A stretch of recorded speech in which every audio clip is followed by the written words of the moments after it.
Hello there, ladies, gentlemen, and unicorns. Welcome to your favorite nook of the internet that is hopefully this channel. Hello, everyone. Thank you so much for partaking in the pop quiz. As always, Frank, you're miles ahead, still knowing 81% of the questions answers. Is this 81%? I think I programmed it, so I hope my math works out. Lady Mistleaf, a close second, also as always, and Cursibu, also on the podium. Hello, everyone. Thank you so much for dropping by. And happy today, everyone. That's nice. 35 streams streak. Wow, Cursi, that is, I joke, this is your more of a regular than I am. So congratulations. Thank you so much for letting us know. Thank you. And Frank says, I think I saw one fairly close once. A Game Boy, you mean? Or because Lady Misleaf said that her parents still have her original Game Boy. This is good because Game Boys nowadays, if you look around eBay, they probably should sell for at least their weight in gold nowadays. I think the golden age of where you could buy retro hardware at a reasonable price are gone since 10, probably 15 years now. So this really is a value proposition that you have in your old Game Boy. So hang on to it. Keep hanging on to it. And Frank found the thing that he was thinking of. Let's see what this was. Let me read it out to you. Linux gains more critical Windows apps. Oh, nice. 3D Movie Maker and Space Cadet Pinball. Okay. The killer app, everyone. The killer app has moved over. As long if Space Cadet Pinball runs on Linux, I think then nothing is holding you on Windows 11. Funny thing, just a couple of minutes before this stream, Connie was going through TikTok, and apparently there is such a thing as a subscription with Windows, and not the one that you would think, because apparently they're A/B testing something where you have your DVDs that you own and you put into the player, and you cannot play them at a reasonable quality without paying for a subscription. I haven't heard about this anywhere yet, but I mean, even if it's a joke, it's something that nowadays it sounds way too plausible, I would say. So yeah, Windows keeps being Windows. The same thing is in terms of how much you can rely upon your system, because I've been playing Capcom's newest game, Pragmata, finished it recently, and I shit you not, I had like 3 black screens of death and countless crashes with this game. I think I've even said the last time that with the Microsoft hypervisor something hyperthreading, so apparently I would have now to disable hyperthreading in my chip so that I wouldn't get random black screens of death. So should this stream cut out unexpectedly, fear not, keep watching the chat. Hopefully I can keep you posted on how things are going and when or if I should be back. But yeah, this is your daily catastrophe courtesy of Microslop. So here we are. Frank said, oh yeah, Kirsty said, still got my Game Boys. Frank said, a Game Boy. And Lady Misleaf congratulated Kirsty on this wonderful streaky day. And scroll. But figuring out what batteries they take from those 4 options is easy, says Frank. At least that. I mean, with some people, they haven't seen an original Game Boy. And so I thought I throw in some Game Boy Micro Mini things, like with the 2 AAA batteries. So yeah, good thing I cannot fool you, Frank. I can't fool you anymore. Lady Misleaf said, original hardware, yes, but I plan on getting myself a GB operator at some point to play my cartridges. Yeah, of course, you want to play, essentially, you don't want to tax the original hardware anymore. So just keep it running. And if you want to play something, at least this is how I do it. I value my original hardware, but usually I play on emulators the games that are already owned, so that I don't know, they don't get any additional wear. I don't know if this is possible, but as always, yeah. But a GB operator, that sounds neat. The GB needed batteries. I want to get away from batteries, says Lady Misleaf. Yeah, this makes sense. By the way, batteries. By the way, here in the background, I have my string of little LED lights. And in the previous streams, I noticed, or if you watch them back to back, you can see how dim they get over half a year. Yeah, the batteries were just running out. So I got now myself rechargeable ones, so there is just one in there. The other three are in the box powering the LED lights. So yeah, we will see how this goes. The good thing is I can charge them and don't have to replace them every couple of months, which is also probably more sustainable. Lady Misliff says some cars in the US you need a subscription for certain features, or at least they're planning on implementing that. You know what, I'm not surprised. Talking about these kinds of things, this already has arrived in the form of motion picture video cameras. So for example, the Alexa Extreme 35, this is Ari's latest flagship model. Let me show you. Alexa 35 Extreme. And this one has, of course, for additional functions, you can, in the firmware, you can unlock certain functions through a little, a little subscription. So yes, you can unlock additional frame rates, for example, so or sensor overdrive and that sort of thing. Let me scroll to where I saw this. There we go. So extended features, you can pay for plus speed or for plus ARRI RAW, which is a raw video format that you can record to, or anamorphic, or a look, or pre-recording, or the premium, which has all of these plans in there. So yes, this with digital motion picture cameras, this is already a thing. So I'm absolutely not surprised that with not motion picture, with cars, essentially at some point you will pay a subscription for pretty much anything nowadays, because it's the most sustainable way for them to make money. Anyway, I'm ranting again. Wonderful. Lady Misliff says, you playing Pragmata? No, I saw you there like every day, lol. Yes, I had to finish it, because for those who don't know, Pragmata is Capcom's latest AAA flagship game. It's a new IP, and I don't know if they're planning to do any sort of sequels. Depends on how well that game sold. But for those who don't know, Pragmata is the game where you play this astronaut on the moon, and you have this little girl robot riding on your back, and she's a Pragmata, and she can hack and you can fire, and together you have to work against a rogue AI essentially on the moon. Of course, there are some more twists and turns, and I was drawn to this game because it's set on the moon. It has some weird dark fantasy things with it. It's sci-fi. It's dark fantasy sci-fi with a sprinkling of anime, I would say. And yeah, this I liked, and for me in the end it had a little bit too little moon in it. I mean, the second level is a recreation on the moon of New York City, or the part of the Times Square or something on the moon.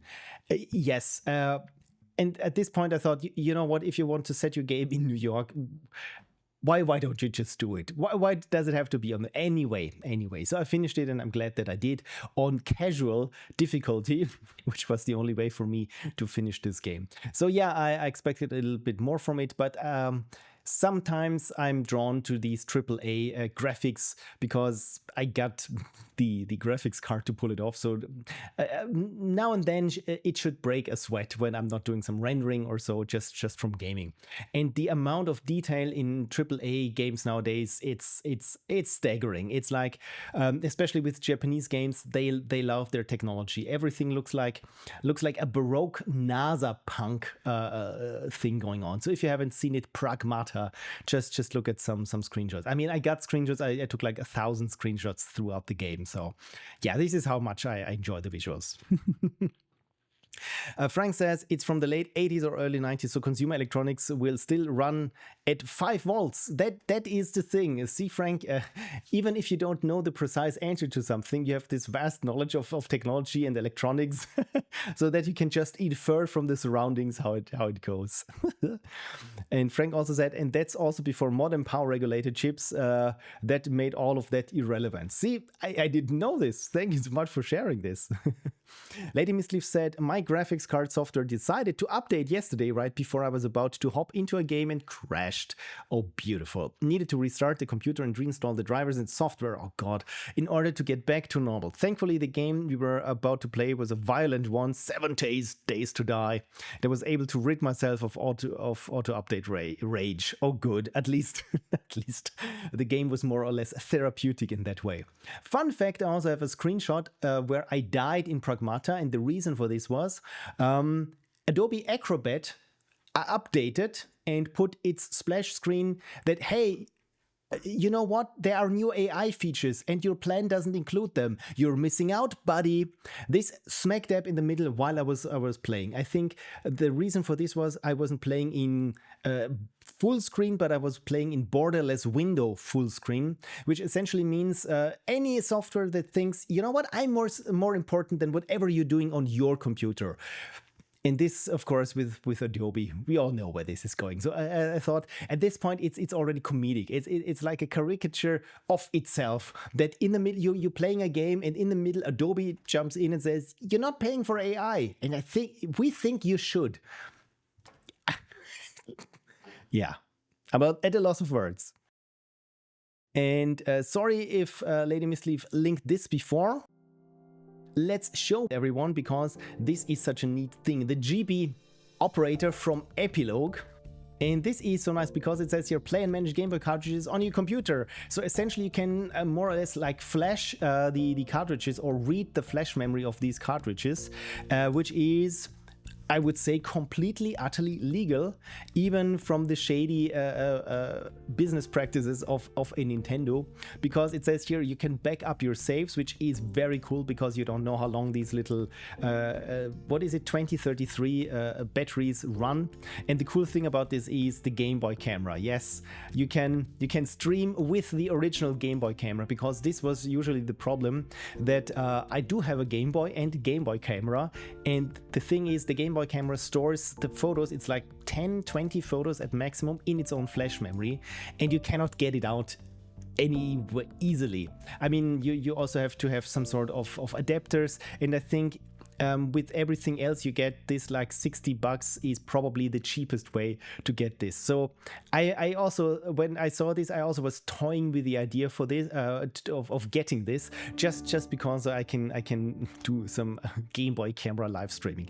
I mean, what we have here with the Game Boy camera itself, I mean, it's easy to write a shader for this, and I think on Shader Toy there are already many shaders. I mean, this is Bayer Dither with 4 steps of gray, and it's 4 and a 4x4 matrix. Oh no, I think it's an 8x8 matrix in the Game Boy camera. And once you know this, you can do the shader yourself. But still, it's a little bit different than the original thing. And the cool thing is about here where it says create and flash homebrew from GB Studio to real cartridge. So if you happen to have some cartridges that you can write to, that's also very cool. I got also a flash cartridge for my original Game Boy that I also can put in there, and this cartridge takes these micro SD cards. So essentially I put my ROM from GB Studio or my compiler or whatever onto there, can put it in the cartridge and play it on the original Game Boy, which is still magic to me, because as a kid I thought, it would be so cool to work at Nintendo and have you make your games and you can play them on your Game Boy, and almost 40 years later I could. I mean, the games that I made were just static screens or something that ran poorly, made with GB Studio. Some of you were there in the streams when I started my little space game there, and I think we even did some stack-based exchanges of variables between functions. It was all very nerdy, but yeah, I like these kinds of things. You can probably tell. Right, Lady Misleaf said, oh, that hubby has been seeing clips of that little AI girl and now wants to play it. The thing is, Pragmata, this is what Lady Misleaf is talking about. Personally, where I didn't connect that much with this little girl character, I also talked about it with Connie, and I said, yeah, if this was a little robot cat or something, I would die for this robot cat. But for this little girl, it was, from a writing perspective, she's a girl about 8 years old, but she's also a robot, and you never knew what what is the girl part and what is the robot part. So, for example, when your character Hugh, that is the beardy, grim guy in the spacesuit, talks to her, and she doesn't understand basic concepts. But then I mentioned New York there when he says, "Yeah, I used to visit Big Apple or some days." And I mean, if I were a kid and I heard Big Apple, I mean, that's, "Oh, you went to a Big Apple? How big is it?" or something like this. And yeah, I mean, there's so many things that I feel like that didn't work conceptually with their banter, because I, as a audience, I never knew again what is her knowledge, what is the robot part, because when she hacks, she just goes 01110001111 something. So yeah, and technobabble, like I said, it's all very, it was more confusing than endearing. But of course, in the end, with the ending sequence, and it's all very tear-jerky and a little bit before that over-the-top anime-y. So yeah, I would say I had a good time. Sans the crashes and yeah, the difficulty. I started the game on normal and did quite well, or so I thought, and then just some boss encounters, I couldn't do them, and then I had to switch from normal to casual, and from there it still felt anything but casual, but at least I was able to finish the game. And so I 100%ed all the levels. The good thing about the game is also it's level based, more or less. I mean, you have this hub you can always return to and then go back to a certain level where you have your quick travel points there. But it's not a big sprawling open world where you have to go like 5 minutes to the place where you want to go. It's all very self-contained and very linear. And you know what? It was a breath of fresh air, especially with some developers don't know how to meaningfully fill their open world. And with some games, it really feels like they're wasting your time. And thankfully with Pragmata, that wasn't the case. Right. Lady Misleaf, for example, finds her absolutely adorable. See, I've when it comes to kids in games, yeah, I have a very low bar of where I'm annoyed by kids, or at least by kids that are written by writers who think this is how kids should react at this point, or where kids. I was fearing with Pragmata. I was fearing this one mission where, oh no, now she has been kidnapped, and or you have to escort her, and every time she takes a hit, she just cowers there and you have to defend her. Thank goodness they didn't do this. So from all the annoying kids in games, this was the least annoying. So I can recommend it on that level. Kirsty says, be glad PC games themselves usually don't have in-game Adobe pop-ups. Yet. I think that's the thing, Kirsty. Yet. Frank says, there was once a company that developed PostScript. Oh, yes, that fabled amazing company in the 80s that developed PostScript. I know where this is going. They made high-end typesetting on the desktop possible with their software and tech. I don't think they still exist. For those who don't get the reference, this was Adobe, I think. This was Adobe when they were still run by the original founders, and on the old-timey computer show, that's a Twitch channel where they just rehash, old-timey computer shows. And there also was an introduction to Adobe Illustrator or something, and it was from the founders of Adobe themselves. So I think like two older guys, you would think, okay, they're chartered accountant guys working in an office, but still they had this passion to them. It was kind of nice, and I thought, oh, that's the good Adobe. Well, right. Lady Misleaf says, I reinstalled Disgaea for, I have no idea how to pronounce it. Sounds like a JRPG, which had originally released as a PS3 exclusive, and my hubby sent me a message which caused a pop-up. Oh dear. The pop-up appeared over the game and caused it to go completely haywire. The PC port was not set up to deal with interruptions, I guess. The game limped along for a while after, and I ended up having to stop playing. Oh dear. This is also almost a stereotype of Japanese game developers where the PC port is badly lacking. Probably they didn't even do it themselves. So I've heard this where I thought, you know what, the game is playable with mouse and keyboard, but barely. It's not optimized or anything. You can feel how clunky it is.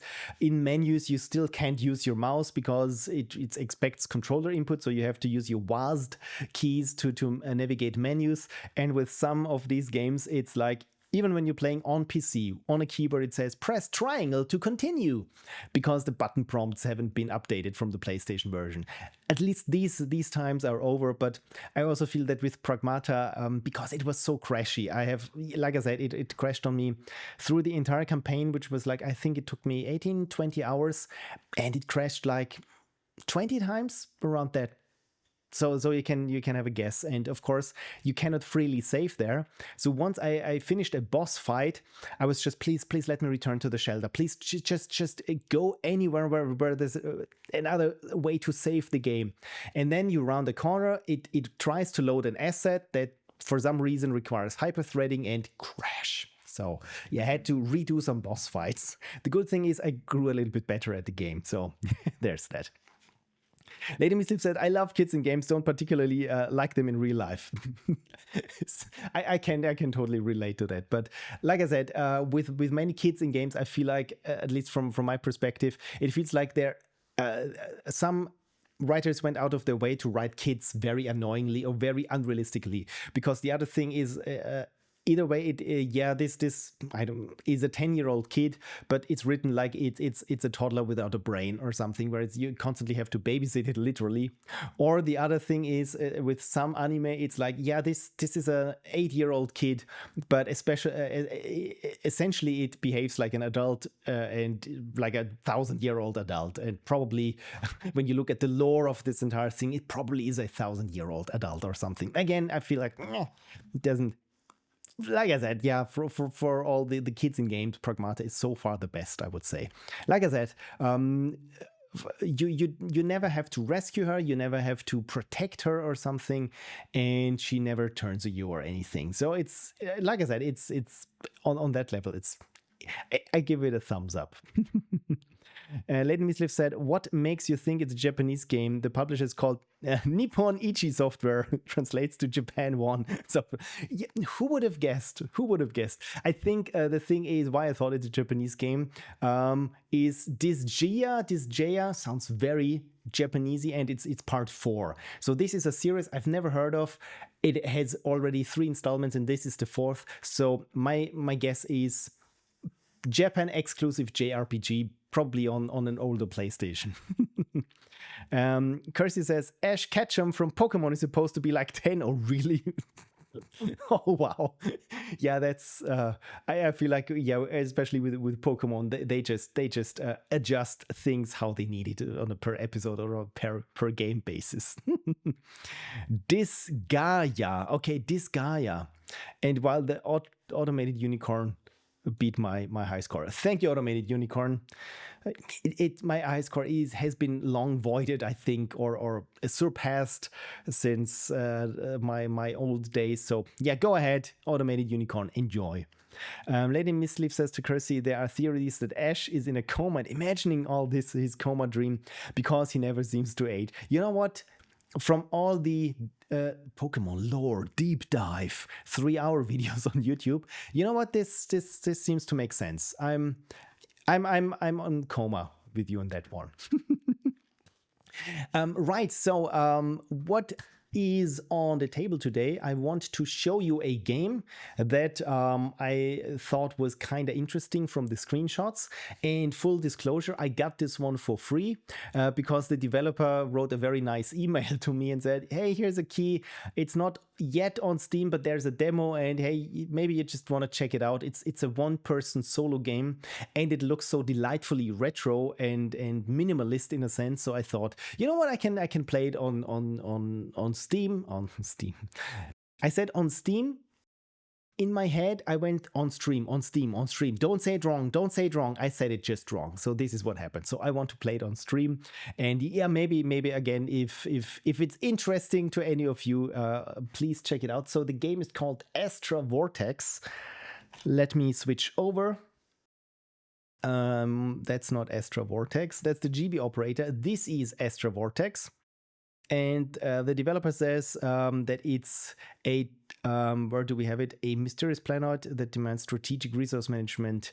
There we go. A meditative roguelike game, which again I find this is interesting, because from roguelikes usually you think frantic or very in-depth tactics or something, and looking at this, you know what, it kind of looks interesting. So stream title update, there we go. Thank you, Kersey. I think it was just playing, right? So I forgot this. Yeah, playing Astra Vortex, there we go. And there is the link to the game. And yeah, again, like I said, I received the product for free, so take everything I say with a grain of salt. But of course, I don't think that I'm going to be biased towards it. It's just something that I would have never checked out otherwise. But from all the emails I get, that where it feels like they're just pay and spray emails, where it's like, hello dear creator, we value your content, please play our game and share it with your community, because we all know you're very much into Minecraft, tags, playing, girl, photography, gaming. Right, so again, this one felt a little bit more personal. So I thought, you know what, I reward this with some of my eyeballs. So hopefully you don't mind. And then I am is here. Hello. So this, I think Dennis, this is the developer, right? Hey Phil, we'll help you with game. Okay, good. Thank you, because let's hope I do not need help with the game, but it's always, it's like with the Ludum Dare games, it's always good when you have the developer here. So if we have any questions, please direct them to Den I am, and yeah, watch me struggle. Frank says, we'll be watching your face very carefully when you give it a 2 thumbs up. Yeah, it's like blink once if you're being, if this is of your free will, blink twice if you're being held hostage. I give this game 2 thumbs up. He blinked 4 times. What does he mean? No, it's all good. Lady Miscliff says, I'm normally not a fan of monochrome games, but the color choice makes this very appealing.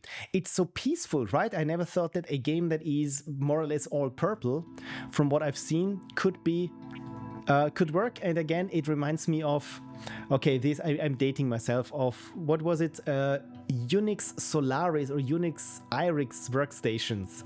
So that's something that I don't see every day. So that's nice. And Elaine Misliff says, today, congrats on the demo. Okay, don't blink if you like it. Oh, damn it. I think I blinked. So we got some slots here. By the way, let me know if you can hear the music. I will shut up for a couple of seconds so that you can hear it while I have a sip of my tea.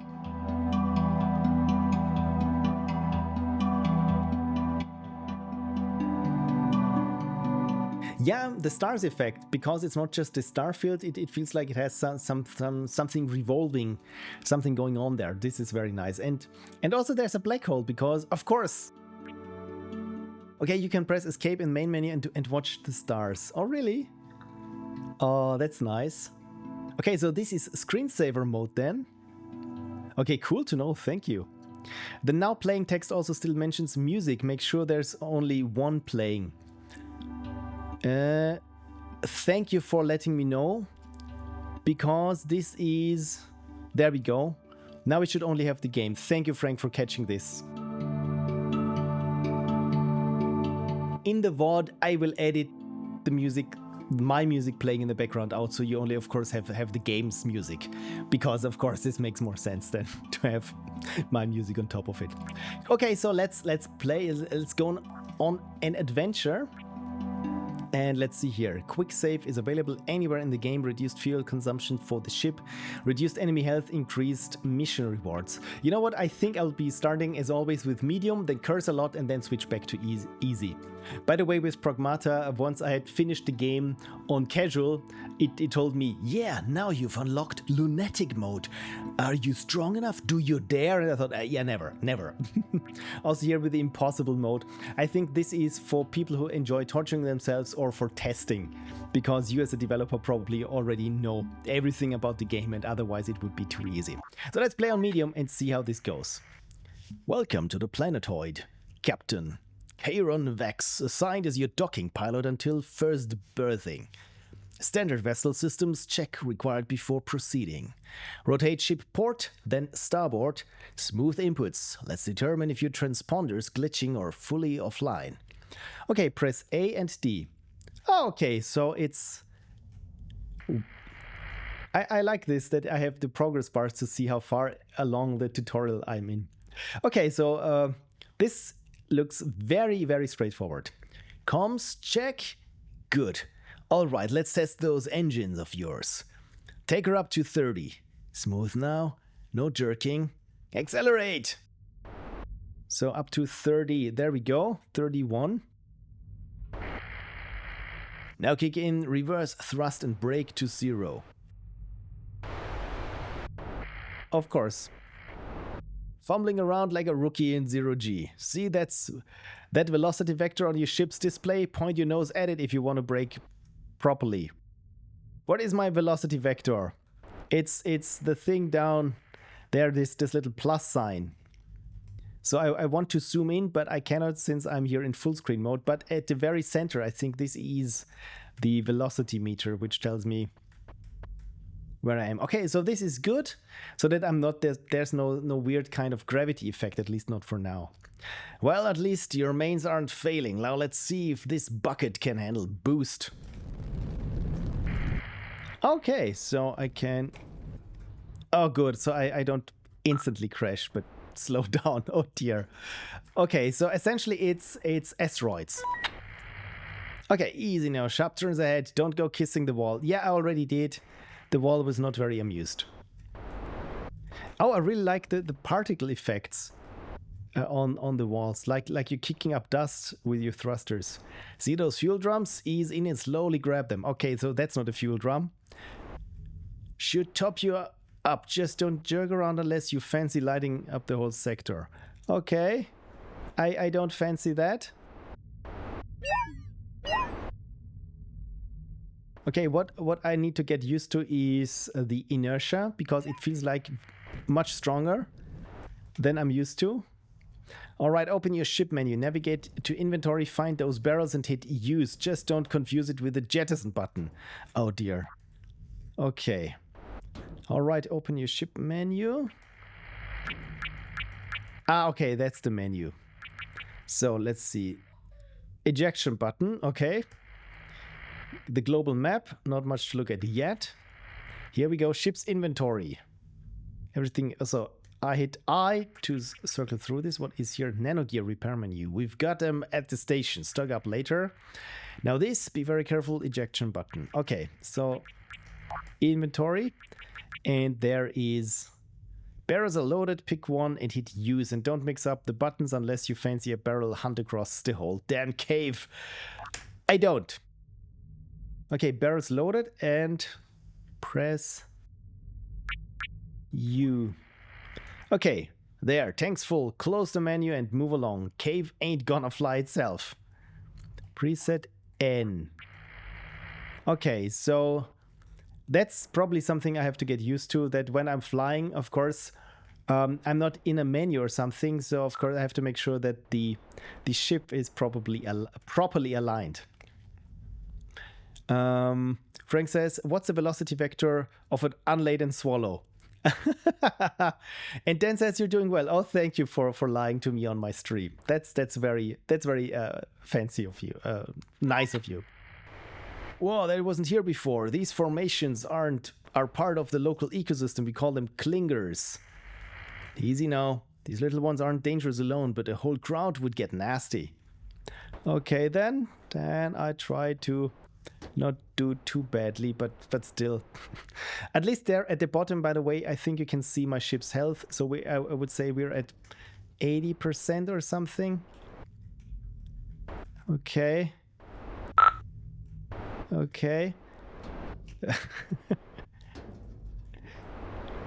I very much like how smooth the camera travels where I'm headed and where I'm going, and it's not like that your ship is always in the dead center. But yeah, it's definitely something I need to get used to. With what engine did you make this game?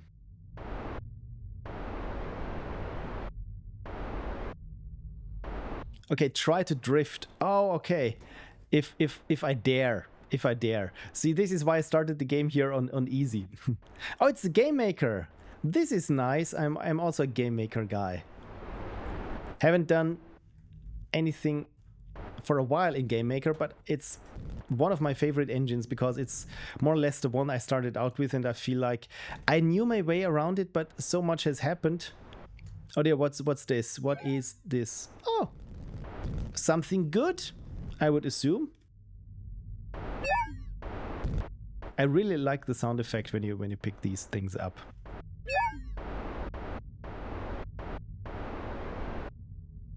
Okay, where should we go to? You know what? Let's take here this entry here. Yeah, once you said try to drift, I try to see this more like as some sort of a car or racing game. And I feel like this makes it a bit easier. But it's like a racing game where nothing is breaking you. There is no air resistance or anything, or gravity for that matter. Okay, this looks good. There's the station. Dock slowly. Turn your stern to the pad and approach in reverse. Okay, so that's lunar lander-like, right?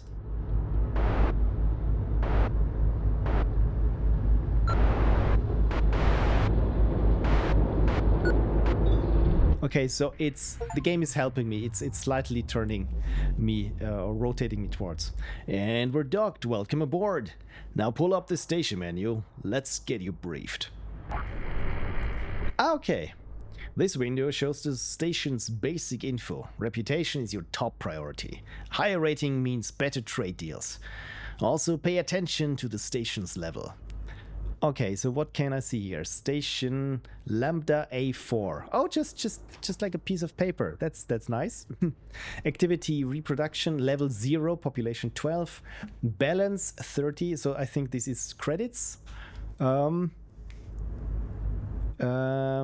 it's for repairing parts of the ship, and Curse said he could use some of those. Oh, I definitely can. Lady Misleaf said the wing is showing some damage. Just the wing? Okay, so stations usually specialize. This one's civilian. Gross population modules for other stations. Population defines station level. More people, higher tier. See those containers? Haul them to other stations. Good credits, better rep. Okay, so this is the general information. This is production. So lambda container, medium crystal, lambda container 2 omega elements. Okay, this is not telling me anything, but I think this of course comes with playing the game. Okay, store purchase. Here's the shop. Not much selection on a planetoid, but every item's vital. Remember, higher rep, fatter discount. And for void's sake, grab fuel barrels and nanogears before undocking, unless you want your ship to become a permanent mining exhibit. Okay, so nanogear, the only high-tech invention that has reached the planetoid, representing swarms of programmable nanomechanisms.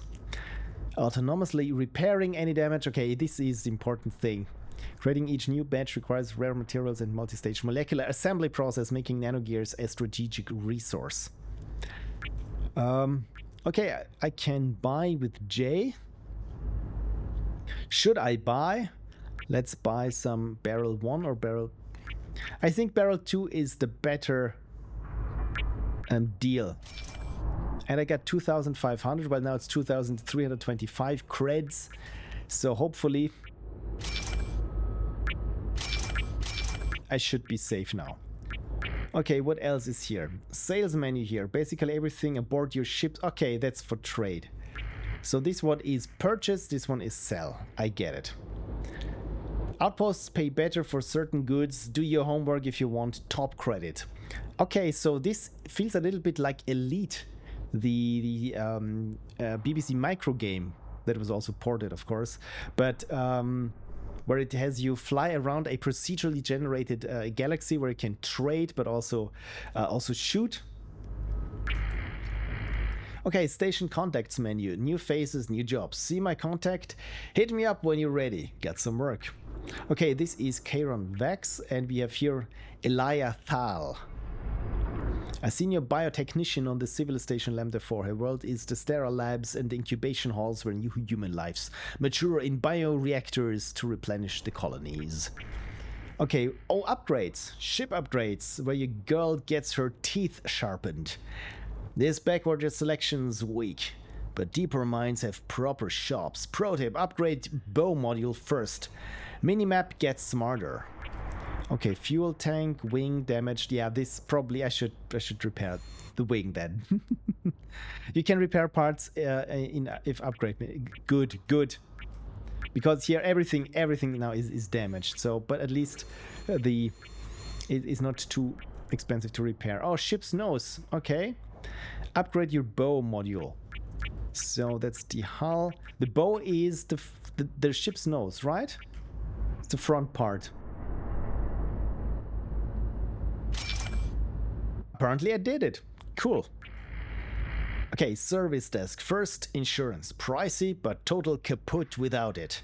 Locks your ship's current specs. Second, refuel. No fuel turns your bird to useless scrap. That makes sense. So let's refill for 2 cents. That's good. Should I insure? Not active. Includes 5 safe charges. Okay, this is a nice system so that my insurance is essentially lives, where I can pay for lives. Okay, good. Then you know what? Let's go with insurance. Okay, tool section, nothing to see here. Void. Mining stations install cutters. Lets you harvest crystals proper. Ah, the good old days.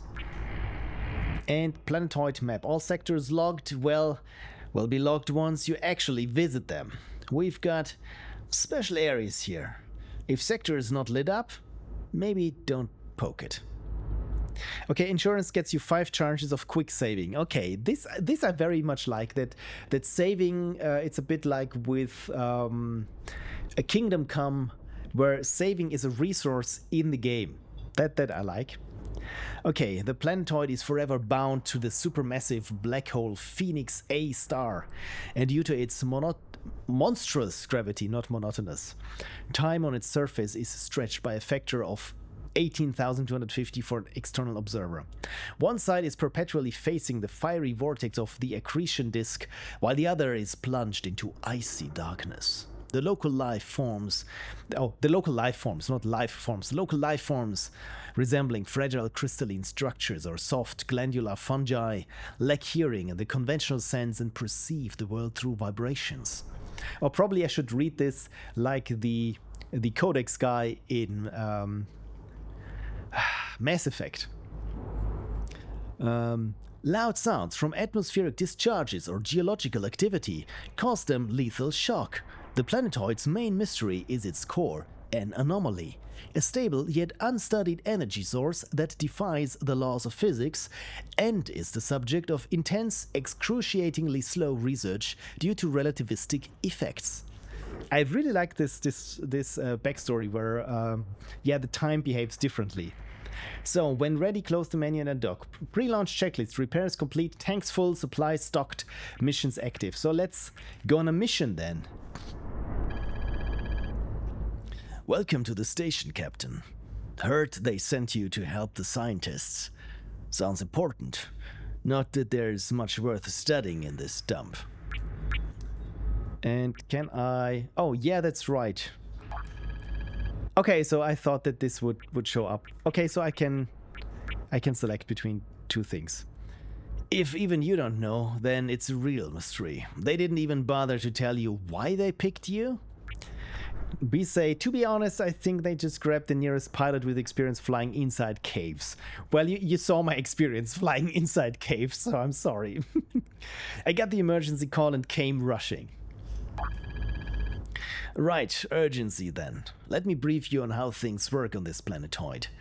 Like any remote outpost, we've got our own rules and laws here.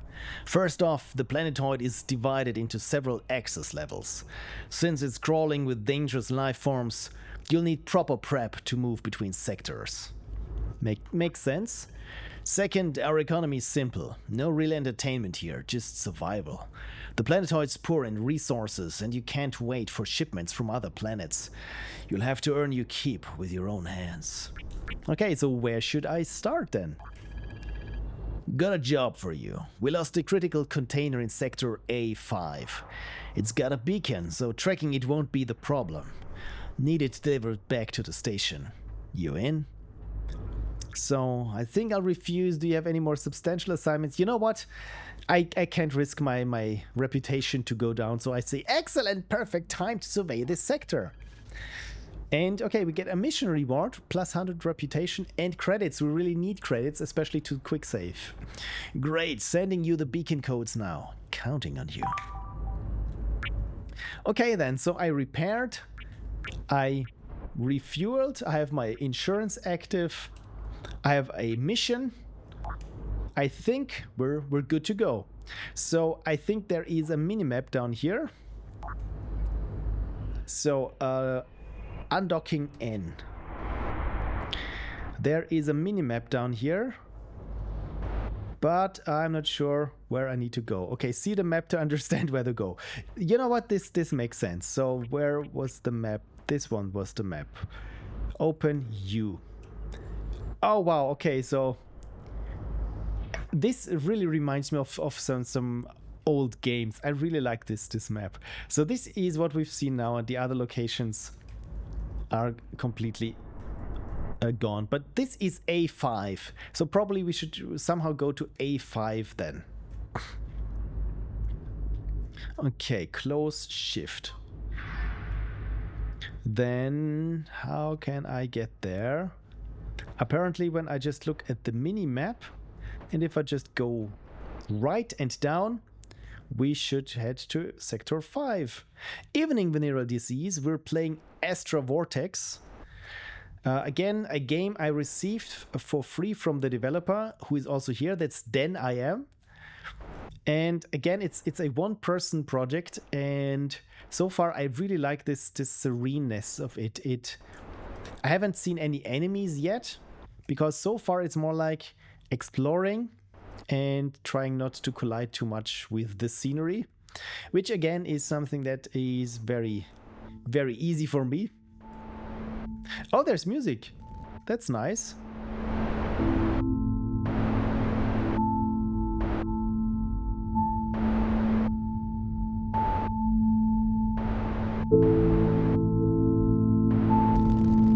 Oh dear.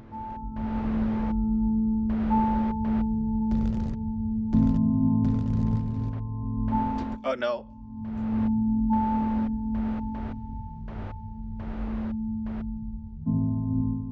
What's this? This doesn't look friendly.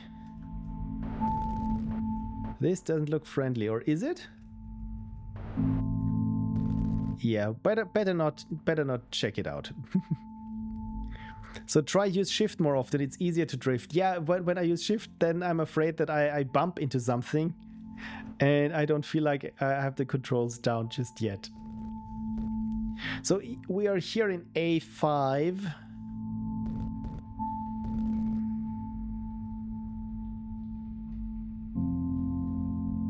Did you also make the music? Because it's very nice. It's very atmospheric. Oh, this one even scrolls. Just realized that.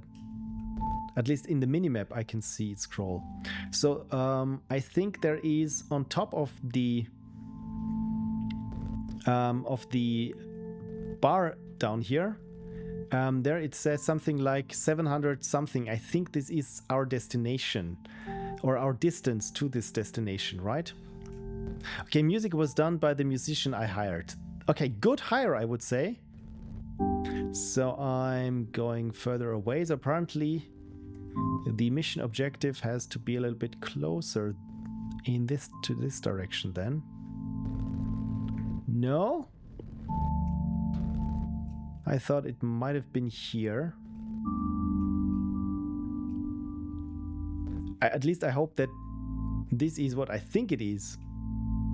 I like the dust that kicks up from the booster on the walls. Yeah, I said the same thing before. It's a nice little detail where it really feels like you have an impact. Yeah, don't damage the wall, says Frank. Yeah, those walls were expensive. Or was there something? Okay, something is shooting or flying at me. So I'm trying not to collide with it then. Ah dear, see, this is why I'm not trying to drift.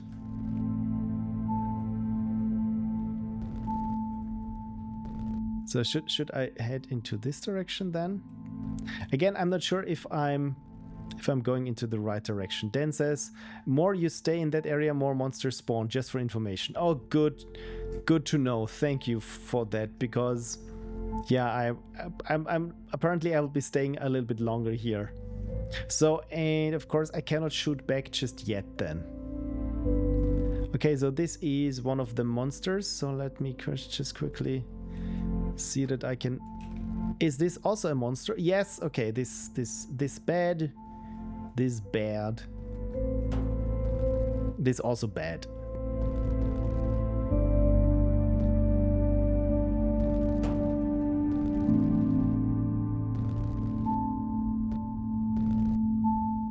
Okay, looks like I'm getting somewhere. Just don't know if this is the right direction where I'm going. Oh no! Oh no! That's very, very nasty for monsters. I mean, on one hand, they just float around. That's really nothing. But again, it feels like this is exactly what you don't want in this game, where we just have something that's hurled at you and messes with your steering. This is not good. This is not good what happens here. I don't even know how I can get rid of this. Box in the right bottom corner. Right bottom corner. Box, right bottom.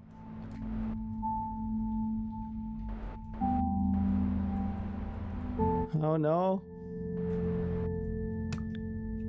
Okay, so this... I just want to say this worked surprisingly well until it didn't.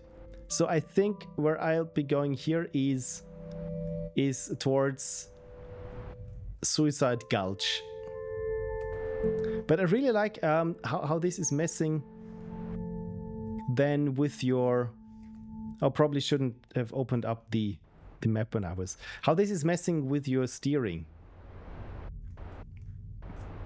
Because getting rid of these things, I have to bump the walls, which again causes me some damage.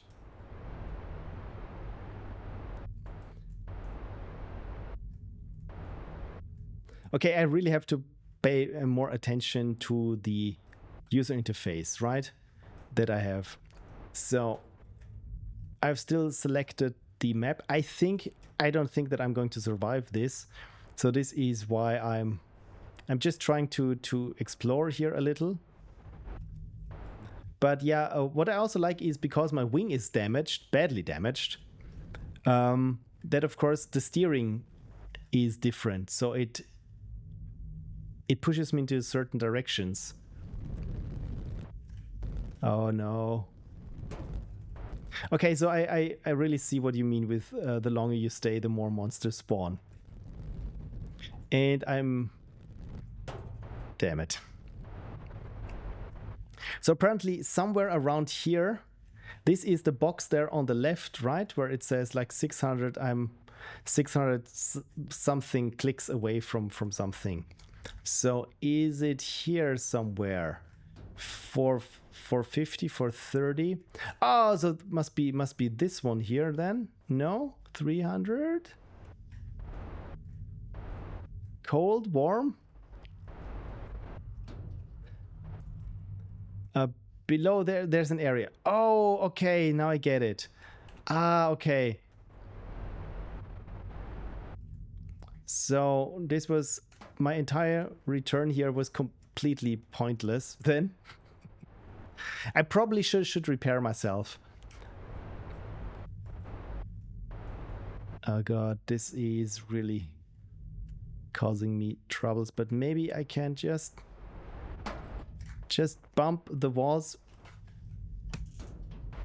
in a way like this exactly. So but yeah, my ship is already very in bad condition. Oh no. Oh no.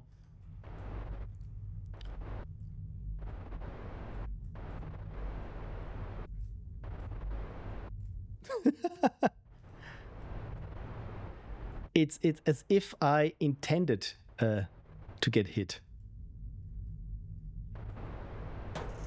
Oh no. Okay, now you also have a leak. Yeah, this is why I'm almost done for, so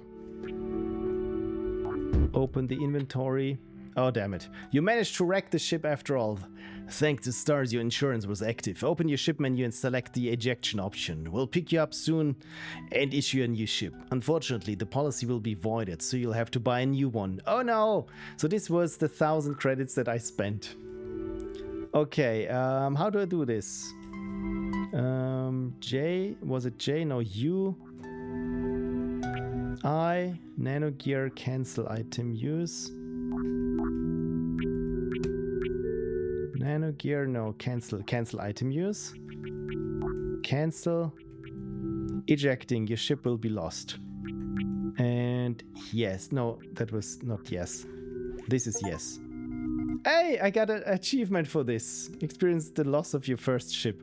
This feels a little bit like a Sunless Sea, where it's just the game is relentless. Oh, look at this, and I still have all the enemies on me. That's wonderful.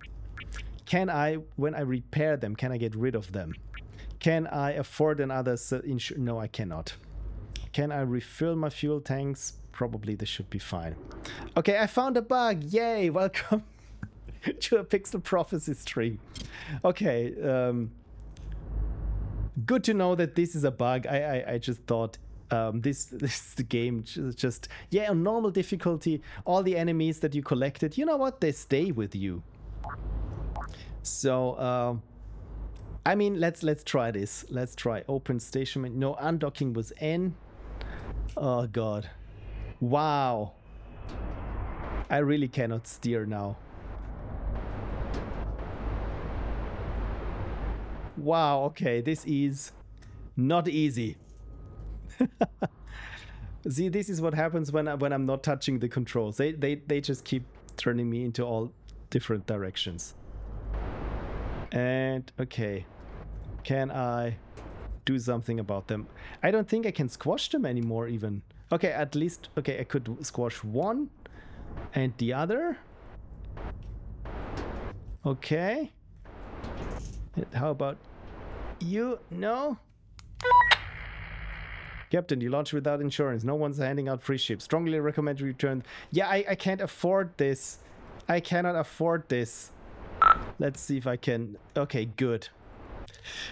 Okay, so let's just be quick about this. Return, collect our money that we got. Oh no. That we got, and then buy another insurance. The real price is the friends you made along the way. Oh, exactly, Frank. Yeah, I just made some friends that I pushed against the wall. No, oh, damn it. And even here there are enemies. Because it took me so long to get rid of the other enemies. Yeah, I'm still fighting here with the inertia of the ship. Because I think I need upgrades for stronger boosters. So again, it really feels like I'm just at the mercy of the winds in space. Oh no. This really does look like a turret or something. This doesn't look nice. Okay, so we're in A5 again. And this time, trying not to waste too much time. Ah, no, this hurts. And I don't think I have anything in my inventory, right? Because I lost the ship with the inventory. Can I salvage my ship? Can I... Will the ship be still there when I return to it? No! Ah, this hurt. This hurt. Oh, dear. DC says, strangely, this game really reminds me of ESA's Rosetta mission. When they landed on that comet, which was happening inside the comet. Oh yes, the Rosetta mission. That was cool, right? That was really cool. I mean, landing on an asteroid and then even having pictures from it and sending it back. And didn't they even take samples?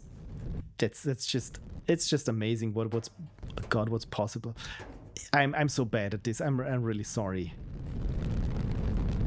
I tried now to go a little bit faster so that we see something happening, but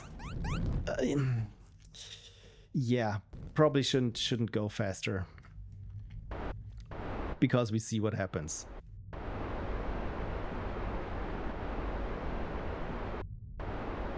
Yeah, and because the ship is again so badly damaged. Oh yeah, look, there's the wreck from my previous attempt. Cool. Cool. Can I dock and get the inventory? No, it's just there. Okay. You have to rotate backwards in advance to lower your speed. Yeah, but I feel like the rotation is also relatively slow. So that I thought, you know what, if I just use the boosters in the right angle. But again, probably I'm just so used to asteroids, and I always expect this to be like asteroids, which it is not. Oh god. Okay, so we have here at the radar box, we're getting closer. We're getting closer, but I'm not sure. Again, I'm not sure if our ship survives this. Oh dear. Oh god. Oh no.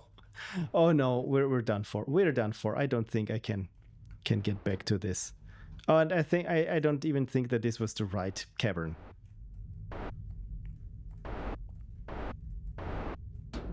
Oh no. Oh no, this is relatively hard. I mean, probably if I played enough Computer Space back in the day, it's probably manageable, but again, it feels like, yeah, game over. Hey, 32 minutes. I didn't find a single secret. Okay, let's try this again on easy. Let's try this on easy. Okay. Okay, can I skip the tutorial? Apparently, I don't think I can. Press S.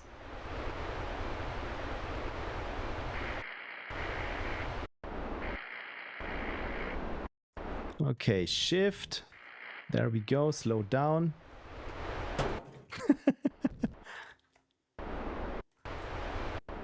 No. Okay, just go forward. I really like also the sounds there. Oh no.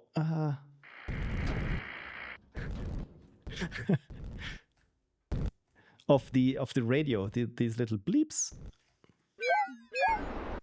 Okay, so what have we learned? That I really should take my time, because for some reason I cannot adjust myself to how the ship controls. Okay, press U, then select the inventory, and select this, and select yes. One thing of feedback is with these kinds of menus on the controllers, usually I'm used to going like back and forth with these, and here I think I can only use I and then have to wait until I'm on the right menu. Is there a way to go into the other direction in this menu?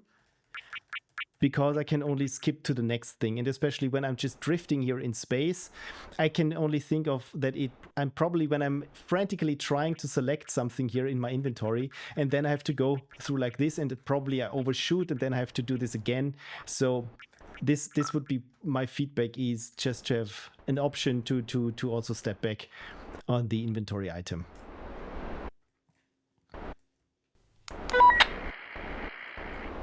Okay, since I upgraded my nose here the last time, this is why there was a white little dot on the minimap that actually showed me where I was. Okay, I have tested with Sony gamepads, and that's okay, that worked. Try to change controls maybe. Okay, so there is a setting then. Menu open, menu back, menu left. Oh, it's... Ah, okay, so it's Y and I. Okay, and Y is not working. I mean, if I have it open, because I'm on a German keyboard, and there the Y and the Z buttons are swapped. So again, this with having different language settings or different locale settings for the keep... My god, these monsters. This one is really testing me. Okay, good. Thank you, other monster. Oh god. I'm glad. No, not again. Okay. Let's get out of here. I said let's get out of here. Okay, can you rebind it? Yes, probably I can. Probably I can. Okay, I just want to get out of this situation there. No! Oh god. But that these enemies just try to cling to you, that's really clever. Annoying, but clever. Why didn't it stick to the wall then? I'm doing so much worse than the first time around. And I feel like I'm leaking again, aren't I?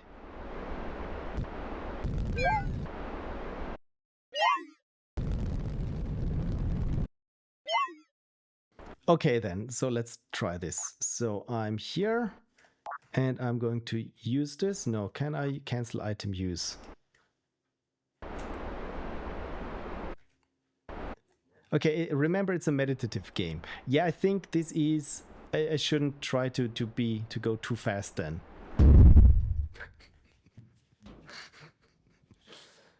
Wonderful. 4 minutes 8 seconds.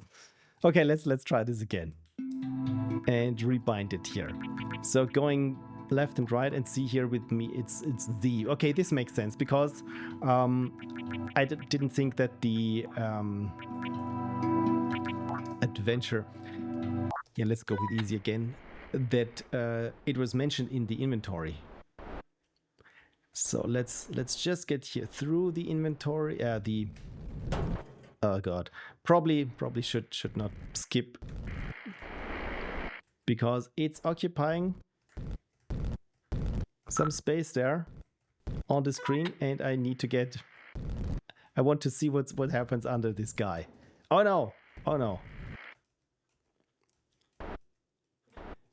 You just might need to repair, said Lady Misleaf. Yeah, I tried, but I don't think that I figured out how to repair, and this is already when I was gone. So let's try this again. Open up the menu, inventory, and escape. Okay, good.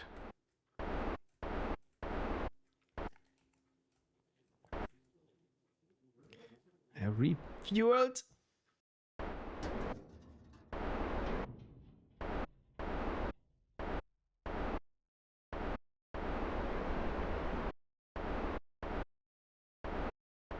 Okay, doing slightly better than the last time.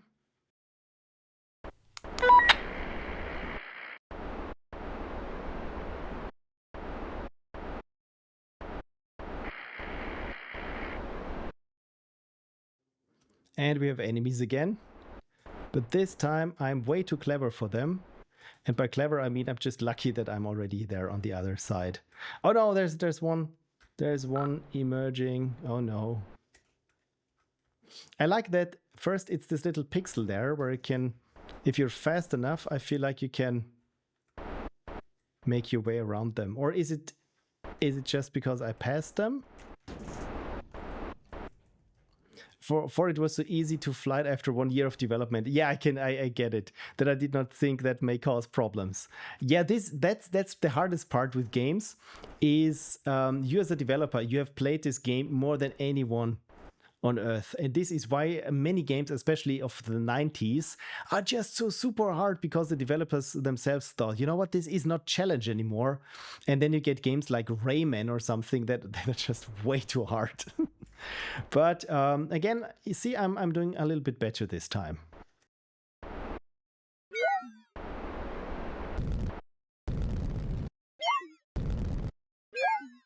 So how long was this game in development? You mentioned at least a year then, right? So there we go. Okay, good.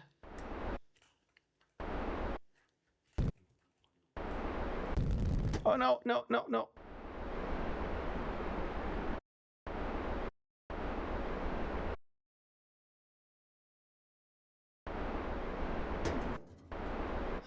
It was about a year in development. Okay, then, I mean, that's pretty fast compared to how I work. And this was done with GameMaker. So that's also something, because I like I said, I like working with GameMaker, and I feel like you can get to a reasonable prototype that looks very nice pretty quickly.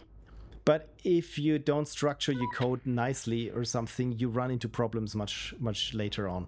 So I think you already have experience with that. So make sure that your code is nice. So, okay, good. And we're docked. Okay, good. So then let's buy 300 tons of fuel. Sure. Let's buy nano gear. Sure. Let's buy insurance. Or first, let's repair and upgrade. Good. And refill and insurance. Okay, good. We got 709 credits left. So now let's take this again, and then we do a quick save. Then says, right, it is true for any scriptable language, more game became bit it harder to maintain. Yeah, as always. Because with GameMaker, I like it because it's so easy to get into, and you can get started with your variables, and every object can change any variable in any other instance.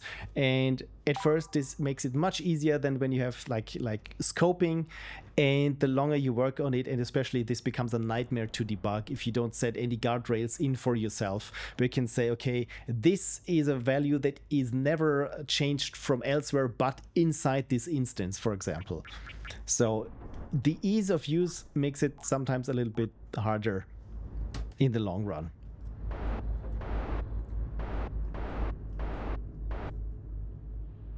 That's way I started next game with C# and OpenGL.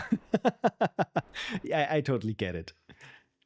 So are you working in your own engine then with C#, or do you have a framework already in mind?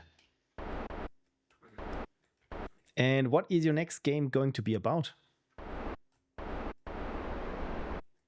Okay, I can quick save, I think, with 5, if I remember correctly. And there's the music again. That's nice.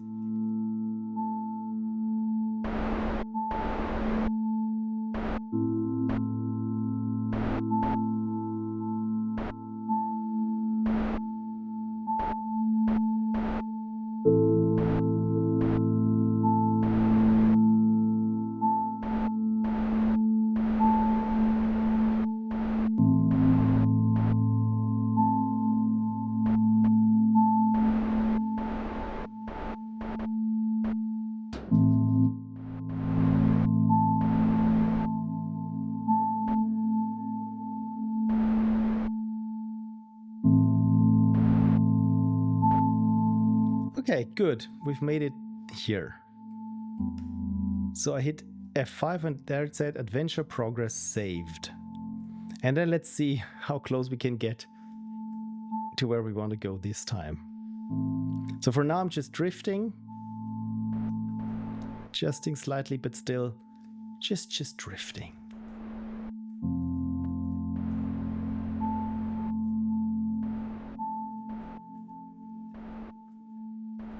Man, this really inspires me to get back into game development myself. Okay, next game is going to be something about colony management. And then says, yeah, I decided to make my own framework to be able to control little things like GPU instancing and etc. Yeah, I totally get it. Again, with GameMaker, like I said, everything that helps you out in the beginning, if you're not careful, really can bite you in the ass later on. And I've heard it somewhere where it says, yeah, make games, not engines. I mean, on one hand, I know where this is coming from. On the other hand, especially now with so many people just vibe coding anything, and I feel like, yeah, it always helps to have an understanding of the low-level tech underneath. Even if you don't use it, or don't plan to use it, it's always good to know, or the more you know how things happen under the hood, as you said, like with GPU instancing, or the command queue on the CPU, or things like these. It never hurts to know how things are, because then you can find bugs or structure things in the code differently than other programs would never think of. Like, for example, avoiding too many if statements, because it always clears the CPU cache line for something critical. Again, this is something that I've heard of, and in my games it was never an issue, because it was, because my games are usually so not very resource intense. But yeah, so I always say, you know what, if you want to make your own engine for your game, you know what, I'm not telling you it's bad, because you will learn so much.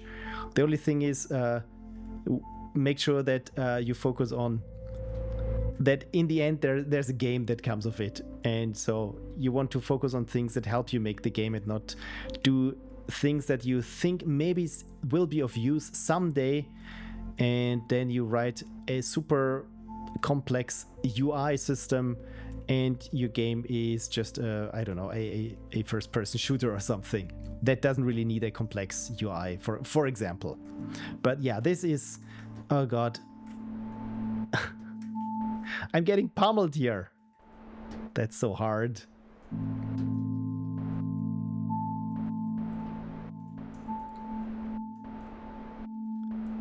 Oh no, oh no, oh no. As if I tried to get hit. Same thing here. Somehow I outmaneuvered it. I don't know how I did it, but I did it. Oh, there's the thing that we need to collect. But I'm not sure if I get there. There we go. Oh, good. Oh, bad. That's, again, I feel like for a first mission, that's not easy.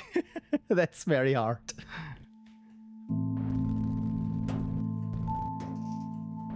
Especially trying to get through here. This is a nightmare situation. Oh no. No. And the music is now just mocking me. I'm here frantically trying to survive, and the music is just having a grand old time and making fun of me. Isn't this serene, the music says, while I'm... oh god. Why? No. Why?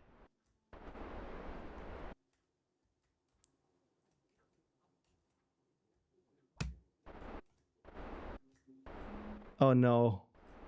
Can I get through here? I don't think I can. Okay, this was just lucky. But oh god. Oh no. Look at this. Look at this. Okay, I need to look into how I can repair myself. Okay, inventory, barrel, empty slot, nano gear, use. How can I use it? Discard. No, I want to repair myself. I need to repair myself. This is bad. This is really bad. Oh dear. I don't have a good feeling about this. Yeah. Frank said, making your own engine or framework at least once is never a bad idea, even if you then end up going back to something pre-existing. You'll have learned how things work internally and be able to use a third-party one much better. Exactly, yeah, Frank really knows what he's talking about. And the automated unicorn sparkled it up, and then says, now you can vibe code your engine much faster than never before. It's very helping, really. Yeah, if only you would understand what the result of the vibe coding is. So then let's eject, and or no, can I yes, this was my quick save. This was my quick save from before. Maybe I should use another quick save then, just at a later point perhaps, and see if I can just finish this one mission.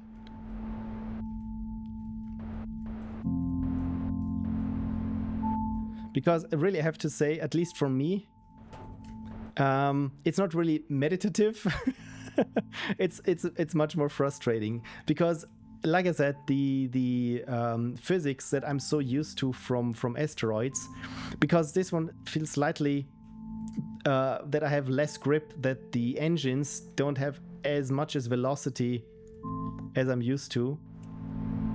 So I have to be very careful. And as soon as the enemies are introduced, you saw me struggle. It feels like even here on easy, I don't want to imagine how hard. Oh no!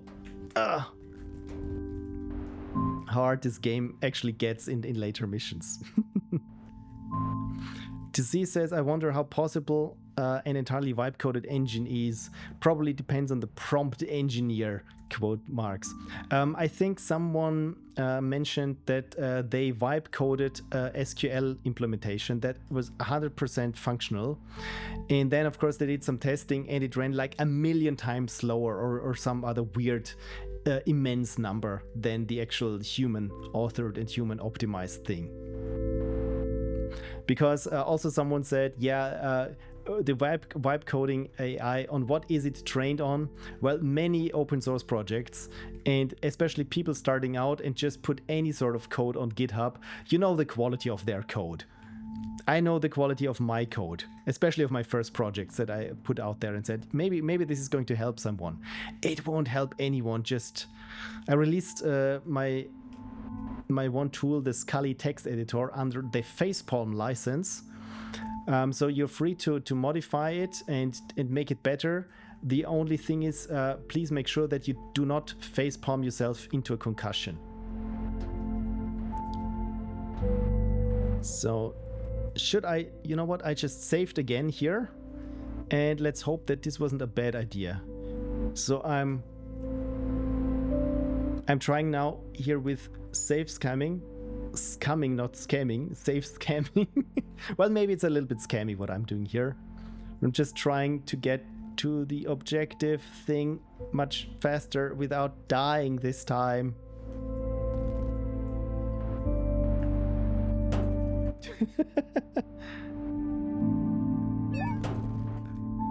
Thanks for the boost. Oh god, no. And again, my steering's all messed up. Oh! And you know what? I'm going to autosave. Oh, I just autosaved in this instance here. That was not my best autosave. It's like when you autosave right before jumping into a pit. Not even when you're jumping, but when you're actually falling into that pit. Why can't I get rid of you?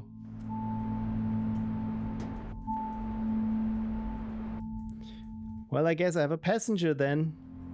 Oh, no.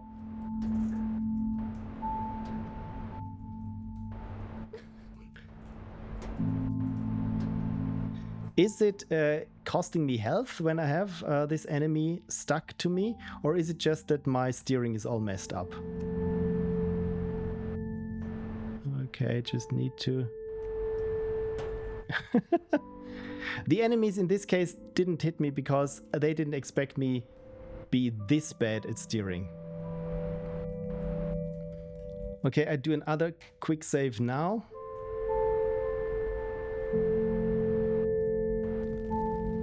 Oh dear. Let's load. And try not to be this fast this time. When I'm rounding this corner here.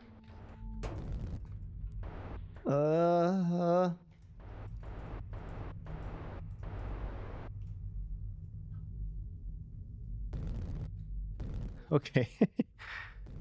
Could at least outwit some of the enemies. Oh no! Darn it. Okay, still got here the save. So let's try this. No.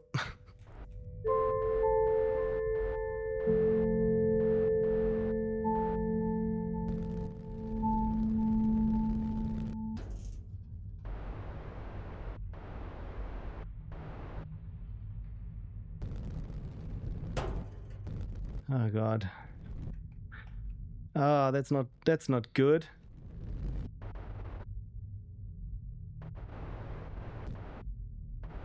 Is this already where I need to go up? Okay, this was unusual help, unexpected. Let's put it like this. That somehow I managed. Can I? Okay, this. I think this was my last quick save that I used there. So let's try this, and instead go there. Okay, outmaneuver this one. Outmaneuver that one.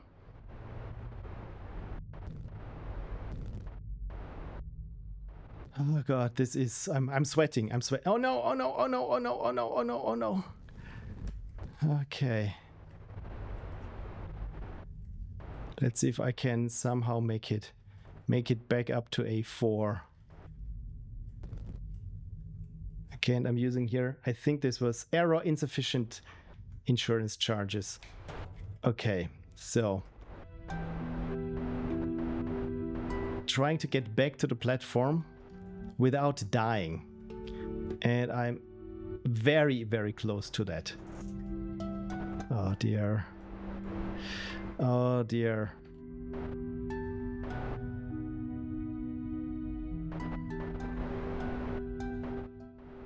I'm limping. Again, this is like my experiences with Sunless Sea, where it was like I barely made it back to New London, and everything that I worked for, I mean, I spent twice the resources that I got from. I think that's not my. That's not where I should. That's not my turn. That's not where I should get off. So I think I came from here, right? I think somehow here. I just want to make it back. I just want to make it back to port. Careful. Careful.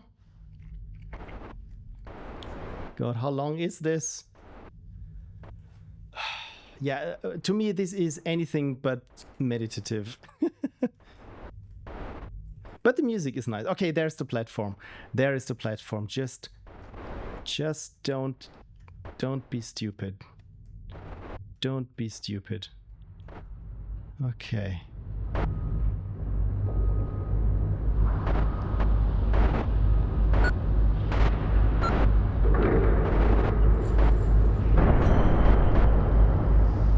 Cool sound design, by the way.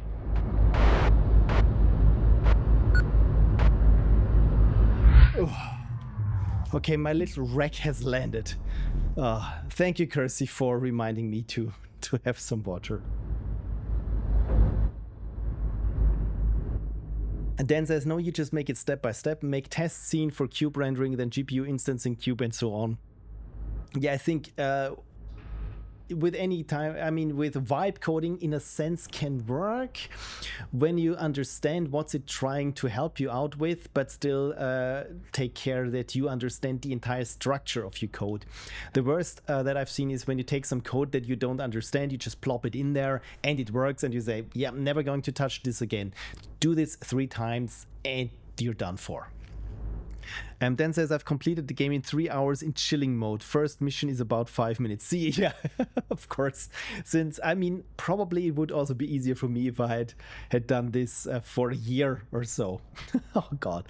Yeah, for me, yeah, as you've seen it, 15 minutes. It took 15 minutes and it was horrendous. So this was UI. No, okay, open station menu. That's U. That's the wrong button. Where was it? Here. U. Okay, it's not accepting my U. Is it accepting N? Yes. Okay, then let's dock again. I don't know what the problem was. Okay, it's not. Why is it not allowing me to dock? What have I done to deserve this?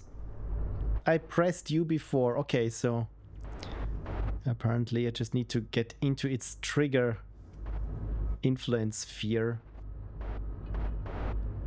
Yes, thank you, Tooltip. I'm trying to align my ship. Carefully.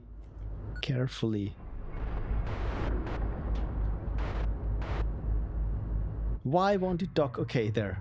Open station menu.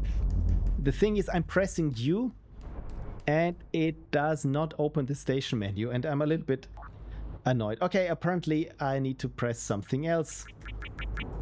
I pressed W now, and now I'm good. Okay. It was it W or S? Anyway, so let's talk with Kieron Vex, a man in his 40s with short dark hair, streaked with gray. Hi, that's me. Hey, Captain, got my hands full right now. Let's talk later. But I have the box. Finally, some good news. Don't blow it all at once. Welcome to the family, rookie. Just try not to get yourself killed. I hate filling out incident reports. Yeah, me too. I did my best. Where can I find, what was it, scientists? Right, the special mission. Look, kid, scientists vanished deeper than my last paycheck. Rumors say they're poking... poking. Rumors say they're poking the planetoid's core. Level 5 access. You ain't getting there without bleeding for it. Start at Station C2. Engineers there might point you down, if you don't annoy them first. Okay, it's C2. Or we can talk to, what is it, Ilya or Eliathal. So let's talk. Welcome to our station, Captain. We are the first outpost at the planetoid's threshold and are glad to greet newcomers. I'm Eliathal. Okay, there she is, called Tal without an H, and everywhere she's called with an H. The station's senior biotechnician and its acting manager. If you have any questions, do not hesitate to ask. I do have questions. Of course, Captain. What are your questions? I will try to tell you everything I know. Later. Or tell me about your production.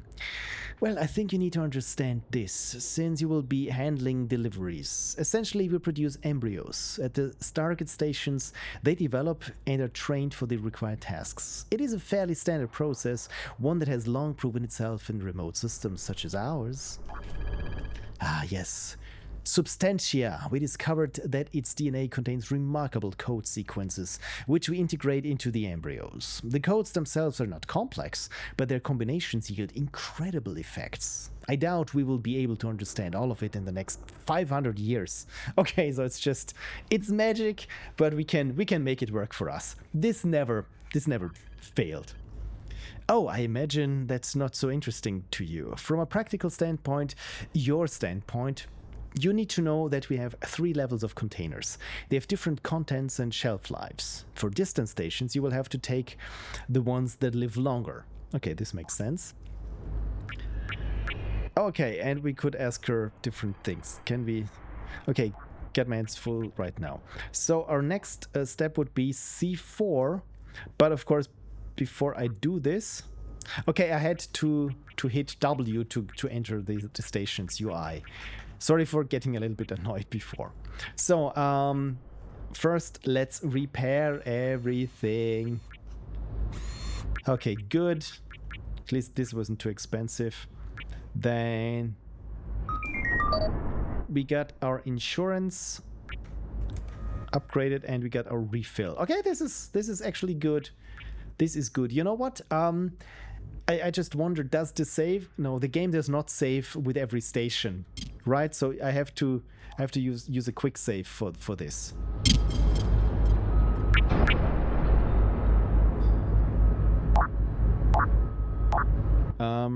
Adventure progress saved. Okay, good. That is good. Then let's have a look at the map. First, I need to undock, then open the inventory and head over to the map.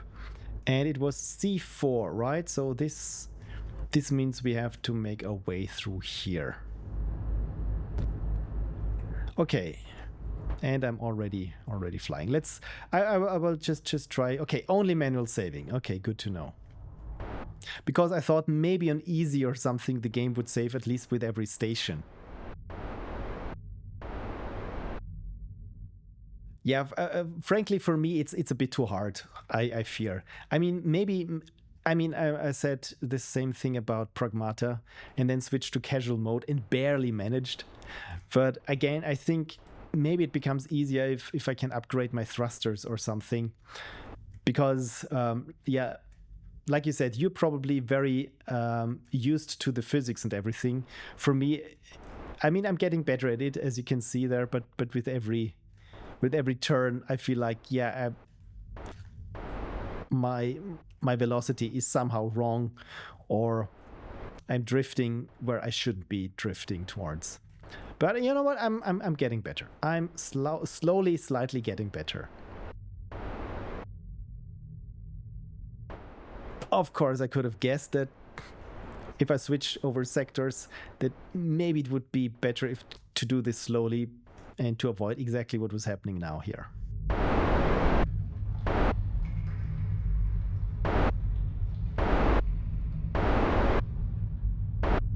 Okay, there is no music or anything right now, which makes it a little bit spooky even. There's just some droning. I think that's what makes it spooky.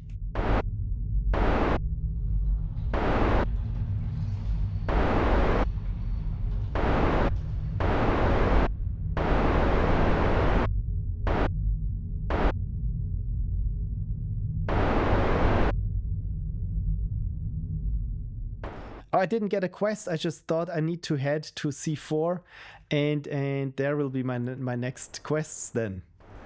Oh, okay. You know what? Then in that case I can return. Thank you for reminding me. Okay, what other stations there? Looking for a job, right? Of course, there is work available. As I mentioned, we generate population workers for other stations. We are responsible for supplying the two nearest stations, mining stations ZB5 and engineering station Zeta Z2. You will need to deliver the cargo. You will need to deliver the cargo. However, remember the material is living and its time in the transport container is limited. Therefore, upon accepting the order, you must depart for the delivery point immediately. I advise you to visit the mining station first. They also have work for you. Okay, so mining station B5. Then I choose the mining station. The mining station requires more workers, so take the job and deliver the shipment. Time is limited. We are counting on you. Okay, so received container lambda and what was it? Mining station B5 and 3 minutes. Oh god, that is anything but meditative. Okay, no, what was it? How do I quit out there? N. Okay, where was the world map? There is the map. J. No. I. No. U. There we go. What was it? B5. Okay, so down. And... Probably what I did here. B4 and then down. Because I didn't think that there was a way through from A5 to B5 then. Of course, when I was opening the map, it didn't stop the timer or anything. Okay, then this is, like I said, this game is anything but meditative for me. Because the timer, like 3 minutes, 1 minute already has passed. And I can tell you, I'm not going to manage to do this. I don't think that this is possible for me. Oh god. Okay, there's the music again, that's nice.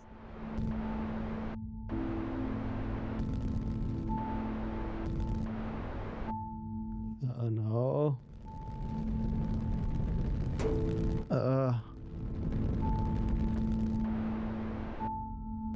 Oh right, I forgot. I shouldn't be this fast when crossing over sectors. But this time it worked out. This time it worked out. Okay, 2 minutes left. 2 minutes left.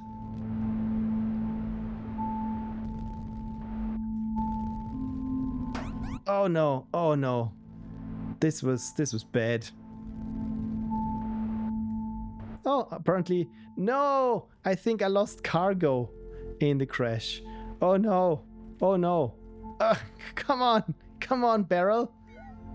Okay, good. Okay, I like it that when you crash like I did this hard, that you can lose cargo. Oh no. Okay, 1 minute 36. I don't think this is possible. Really. Okay, there's a shortcut. I see a shortcut. I see a shortcut. I hope it's a shortcut.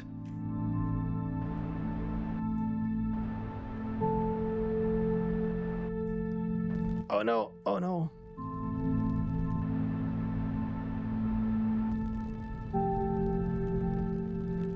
Okay, what did I say about velocity when crossing sectors? Weirdly, this worked out this time. No, it didn't. Oh, look, there looks like there is something. Looks like there is something. But okay, my quest marker says 999 plus. So apparently what I thought I saw here.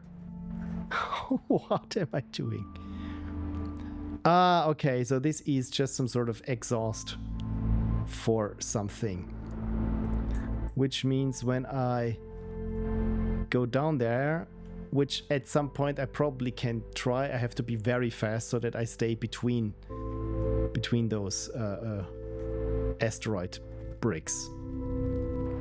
Okay, 19 seconds, 18 seconds. This is impossible. Oh god, no. No, no, no, no, no, no, no. To save time, you can fly with rocks. Okay, so, yeah, item has deteriorated. Okay, so then let's just check out A4. Oh look, there's an item. Come here, little item. Come here. Come here. No, what are you doing? Come here. I'm not going to collect you. Oh, it's a mine. It's not an item. It's a mine. But because I'm so inept at navigating and steering this thing, I didn't even, for the longest time, didn't collide with it. Okay, so if I were to take the route to the right, I probably would arrive much faster where I needed to go. But man, really, this time limit, especially when you're starting out with a game, I have opinions on this. I have opinions.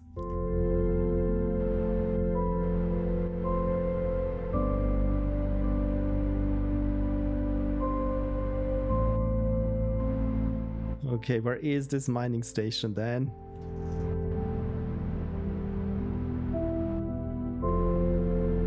Okay, there's another mine. Okay, it's a mine. It's a mined station then.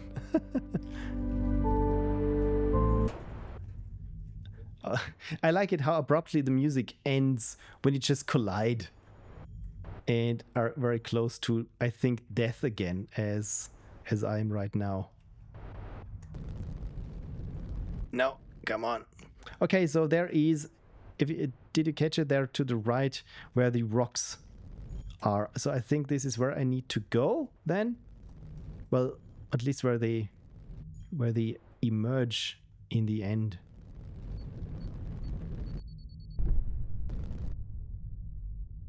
Okay, there is something.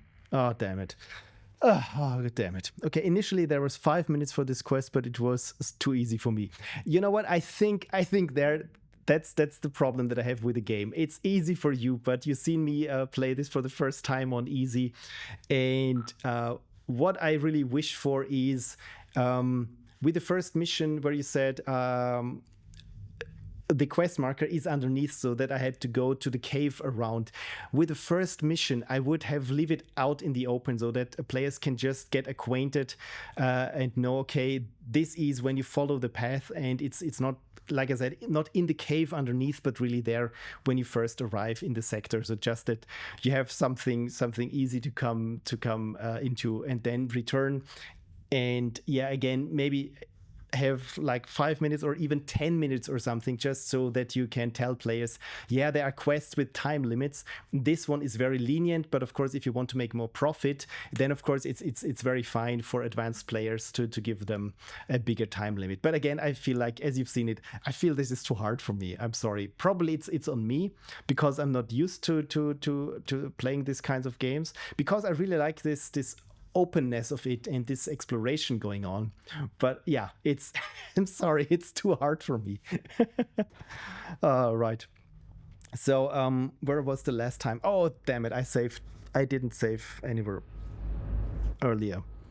Uh, I'm sorry, but I don't think that I want to do this again.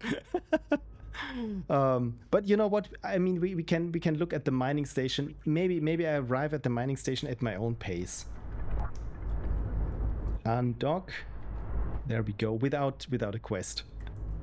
And just so that I can see what's going on there. Yeah, you're very welcome. And yeah, like I said, this is just my personal feedback. So of course, if you have tested your game with other people and they said, "Wow, it's too easy," yeah,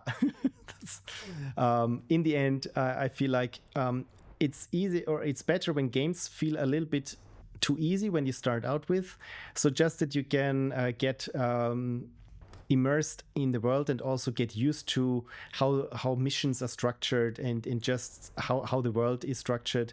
I mean, the tutorial spells it out, right, which I think is very good, where it says you want to repair, you want to fuel up, you want to get a mission, and maybe you want to get insurance. These are the 3 steps that you want to take every time, usually when you are when you land with the station. And I think this is very helpful and very good. Otherwise, because there is so much apparently to do on the station, and here these are upgrades and these are the news, what's been going on, and this is the population. So this felt like it was a little bit too much information for me. But then the game said that's all not very important right now.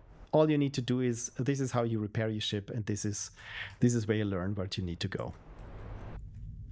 Then says, same I felt when I played Dark Souls 1, so I thought, do not make indulgence. Yeah, Dark Souls 1, I had the same problem with Dark Souls. I mean, I came into Dark Souls probably already with a incorrect mindset, so to speak, because I already knew that, oh my god, everyone says you will going to die so much and this game is so hard and so relentless. So I was super careful, and I think with these asylum demon or something, I think it took me 1.5 hours just to get there. And then with this boss fight, I thought it's way too hard. I'm not having any fun with this kind of game. So I never really got into it. And I really tried with Dark Souls. I got Bloodborne on the PS4. Also played it for a couple of hours and never managed to get anywhere. I was constantly always killed by the same enemies, and of course, if you try this like 20-30 times, you're not having a good time. And then I played Elden Ring for about 8 hours, and it was essentially the same thing. Again, I never had a feeling of, I know where this is going, because people said, yeah, but the world is so interesting and you don't have to fight every enemy. And so I started avoiding enemies. And of course, when you avoid enemies, you're not getting any stronger because you're not gaining experience or any sort of other things, right? So this really was my problem with the Souls games. They were too hard for me. And so I think if you market this game to Souls fans, it might be just right. But for me, it feels a little bit, perhaps a little bit too punishing. But again, this is just my subjective my subjective opinion on this. What is what am I doing?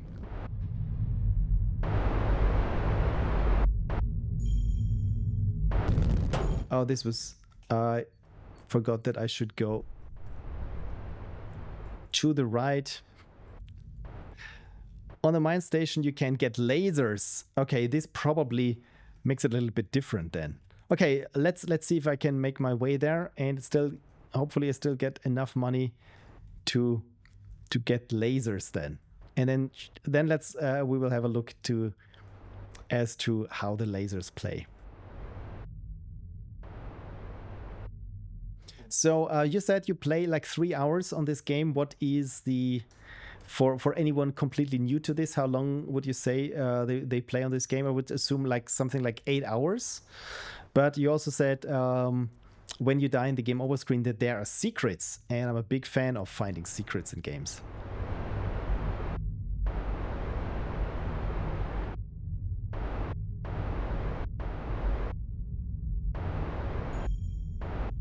Hello, little mine. At least the mines don't explode upon impact, so this actually helps.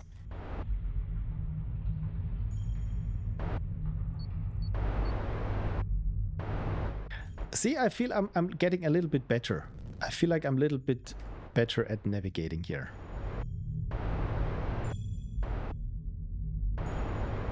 So of course now, since I'm not here on a mission, I do not have a mission marker, so I don't even know where the station is. But my feeling is, because I'm here on this rather difficult route, I think maybe I'm getting closer, or just closer to a dead end somewhere.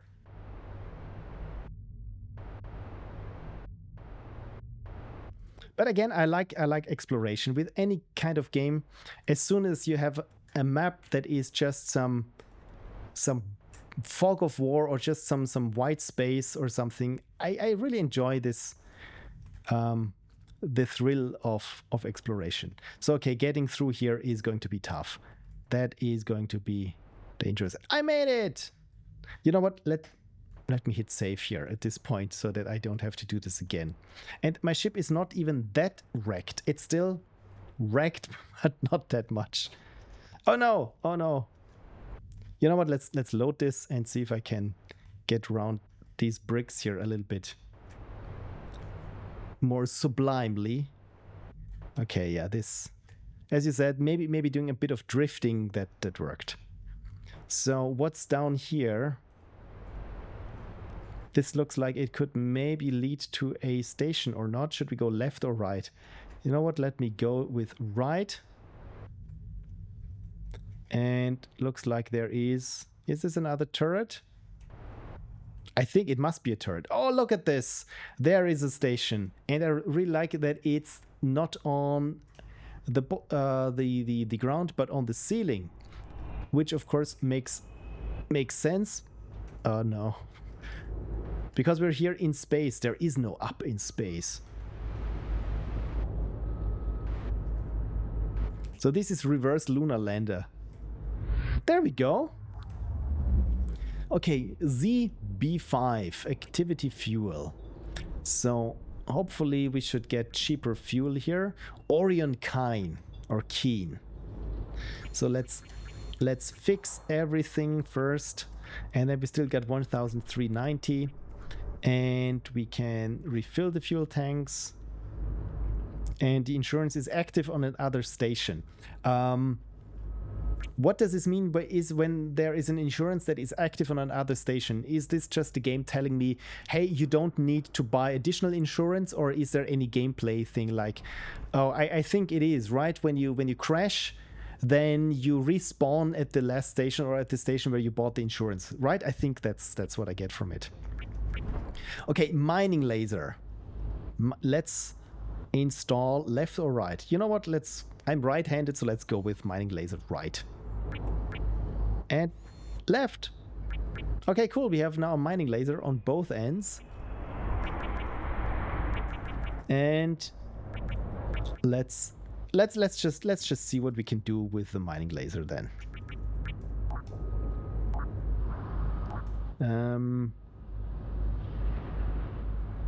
Save and undock. And I probably should have looked into the settings, or into the controls, how to do this. Okay, left weapon J and K. Okay. Okay, look at this. This is a game, and I really like it that it's instantaneous wherever it shoots. So let's see if I can find some crystals. Okay, when you activate insurance on different station, you pay the whole price again. Okay, and this one has a shield. But the shield, did I just take care of the shield?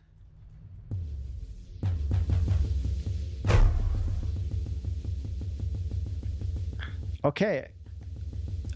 I'm not sure if I'm really actually hitting it, but it looked like it's smoking or something. Oh no. Apparently my laser has some sort of ammo, which I've been using up.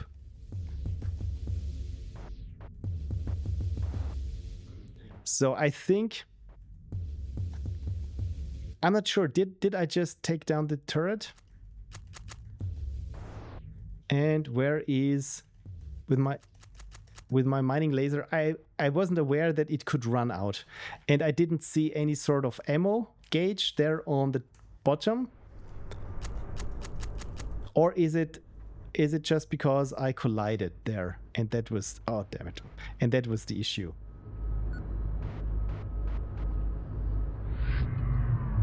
Okay, go right and get crystals. Okay, good to know. So then I will just repair first what I got. So tools. Okay, so the mining laser is installed.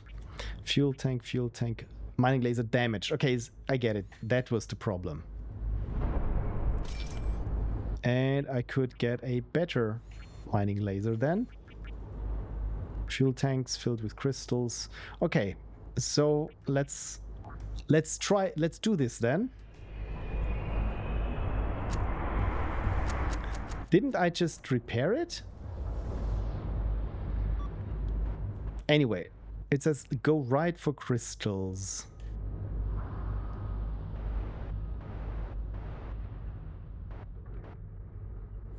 Oh, there's a big crystal. But of course, I probably should not get exactly that.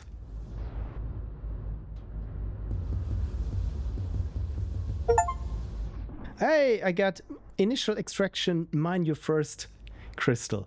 So, and of course, at some point I should collect this floating bit of crystal. But since there are these asteroids, boulders coming down, I'm not going to risk it actually. Oh no, it clipped through. It clipped it through, and there's that. Okay then. But it makes sense that here in the mining station, most of the crystals have already been mined. So, oh damn it. Wrong. Because this is upside down, this is really what is messing with my head. Come on now. There we go. Okay. Didn't I repair everything? So those are the upgrades, the tools that I have.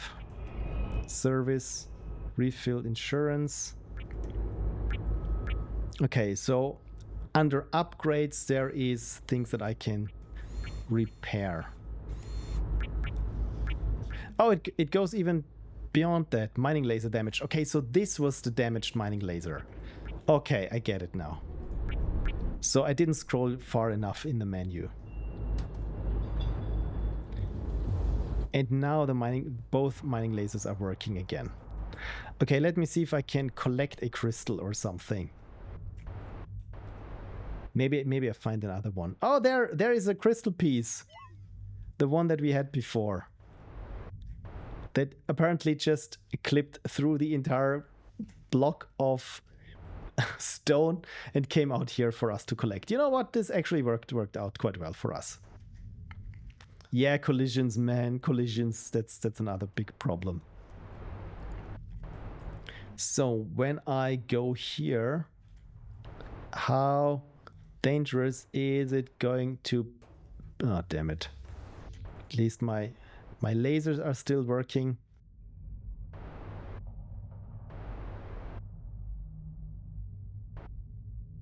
Okay, so this little corridor here, I didn't think that it would be that long.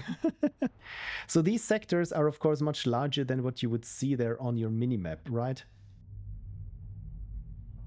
Okay, so this is really another one of those gauntlets.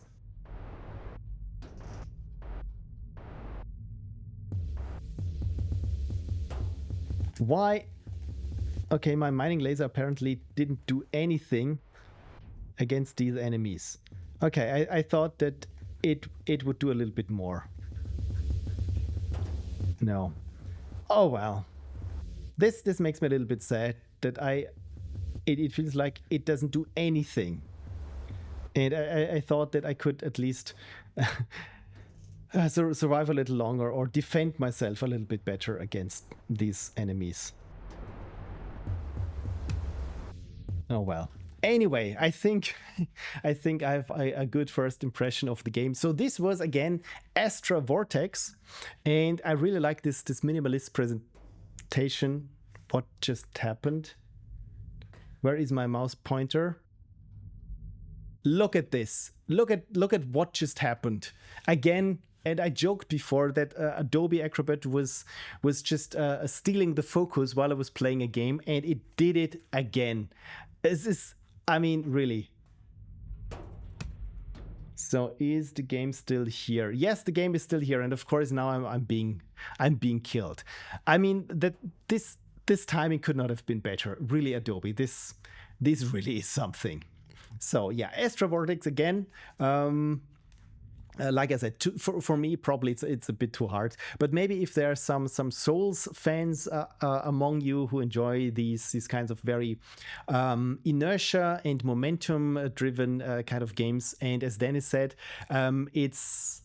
I think once you get the hang of it and can really do these kinds of drifts and so on, and have an easier time navigating, then it's probably more fun. So I'm sorry that I probably misrepresented the game, how it should be played. But yeah, maybe it's helpful seeing a complete newcomer to this game struggle with it, and especially with the difficulty and how long everything takes compared to how long it takes you. Cool. So to main menu, and oh no, look at this. Yeah, we have a game maker error. So if this helps you, so we get in the step event of object enemy, apparently something unknown, something has no location. So hopefully this helps you. And then says, thanks a lot, it was fun. At least it was fun for you. So I hope you weren't just sitting there trying to hit the screen because, oh my God, he's not getting it, he's doing everything wrong. And I mean, like I said, the difficulty aside, I had fun with it. And again, thank you for the free key.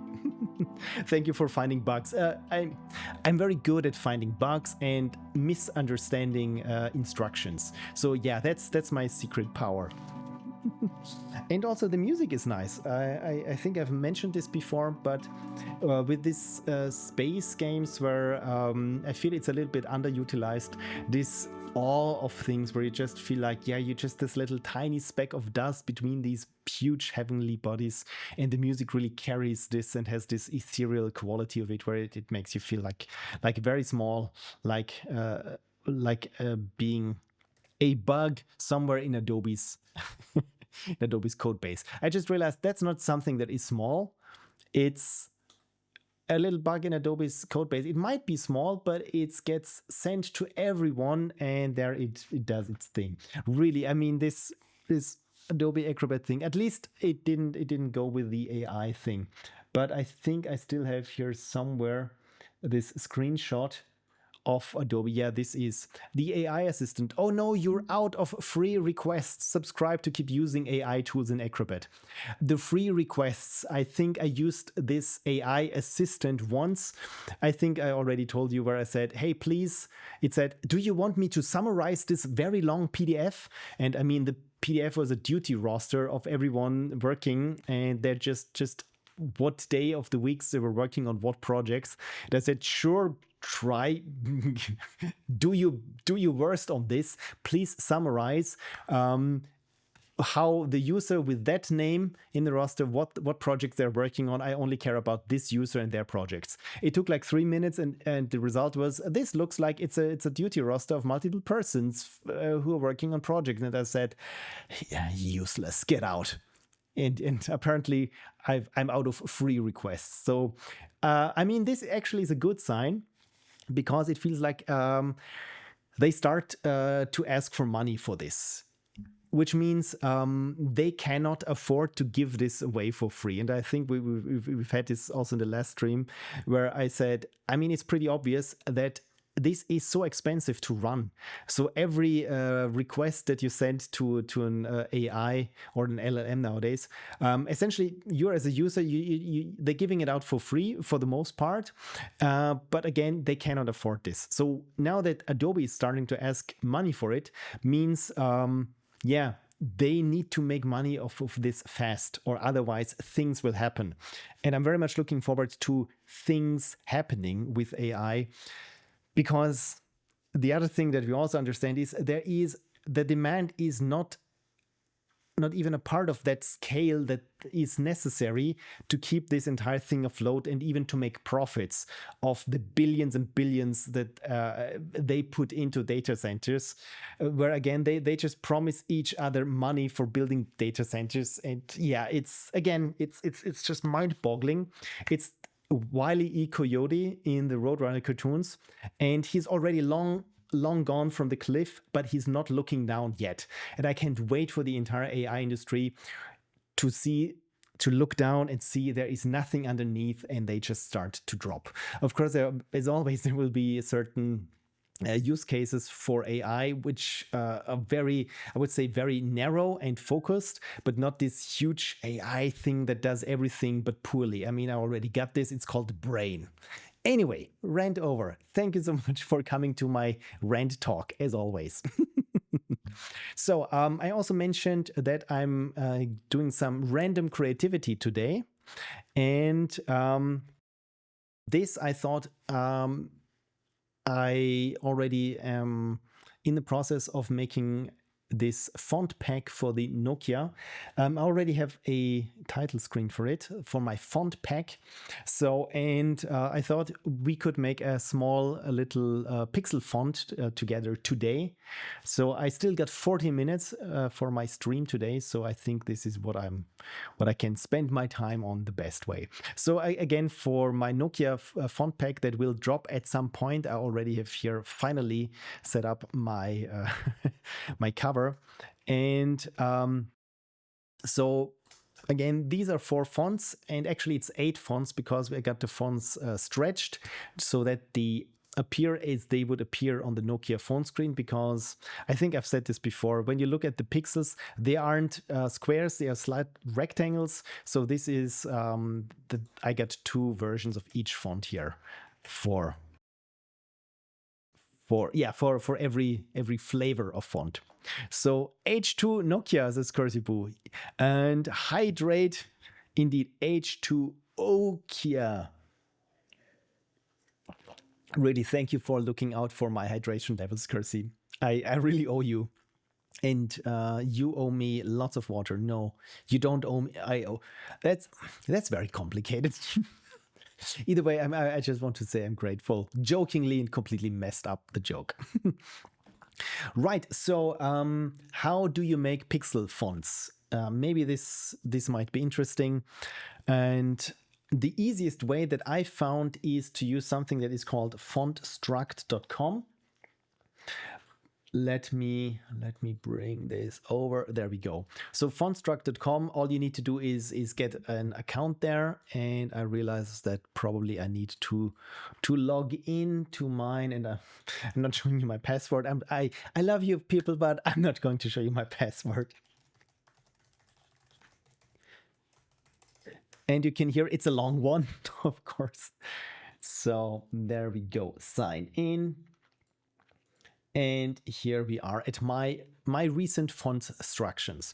So, and you can see here, those are the Nokia fonts that I started in FontStruct and then continued in FontForge.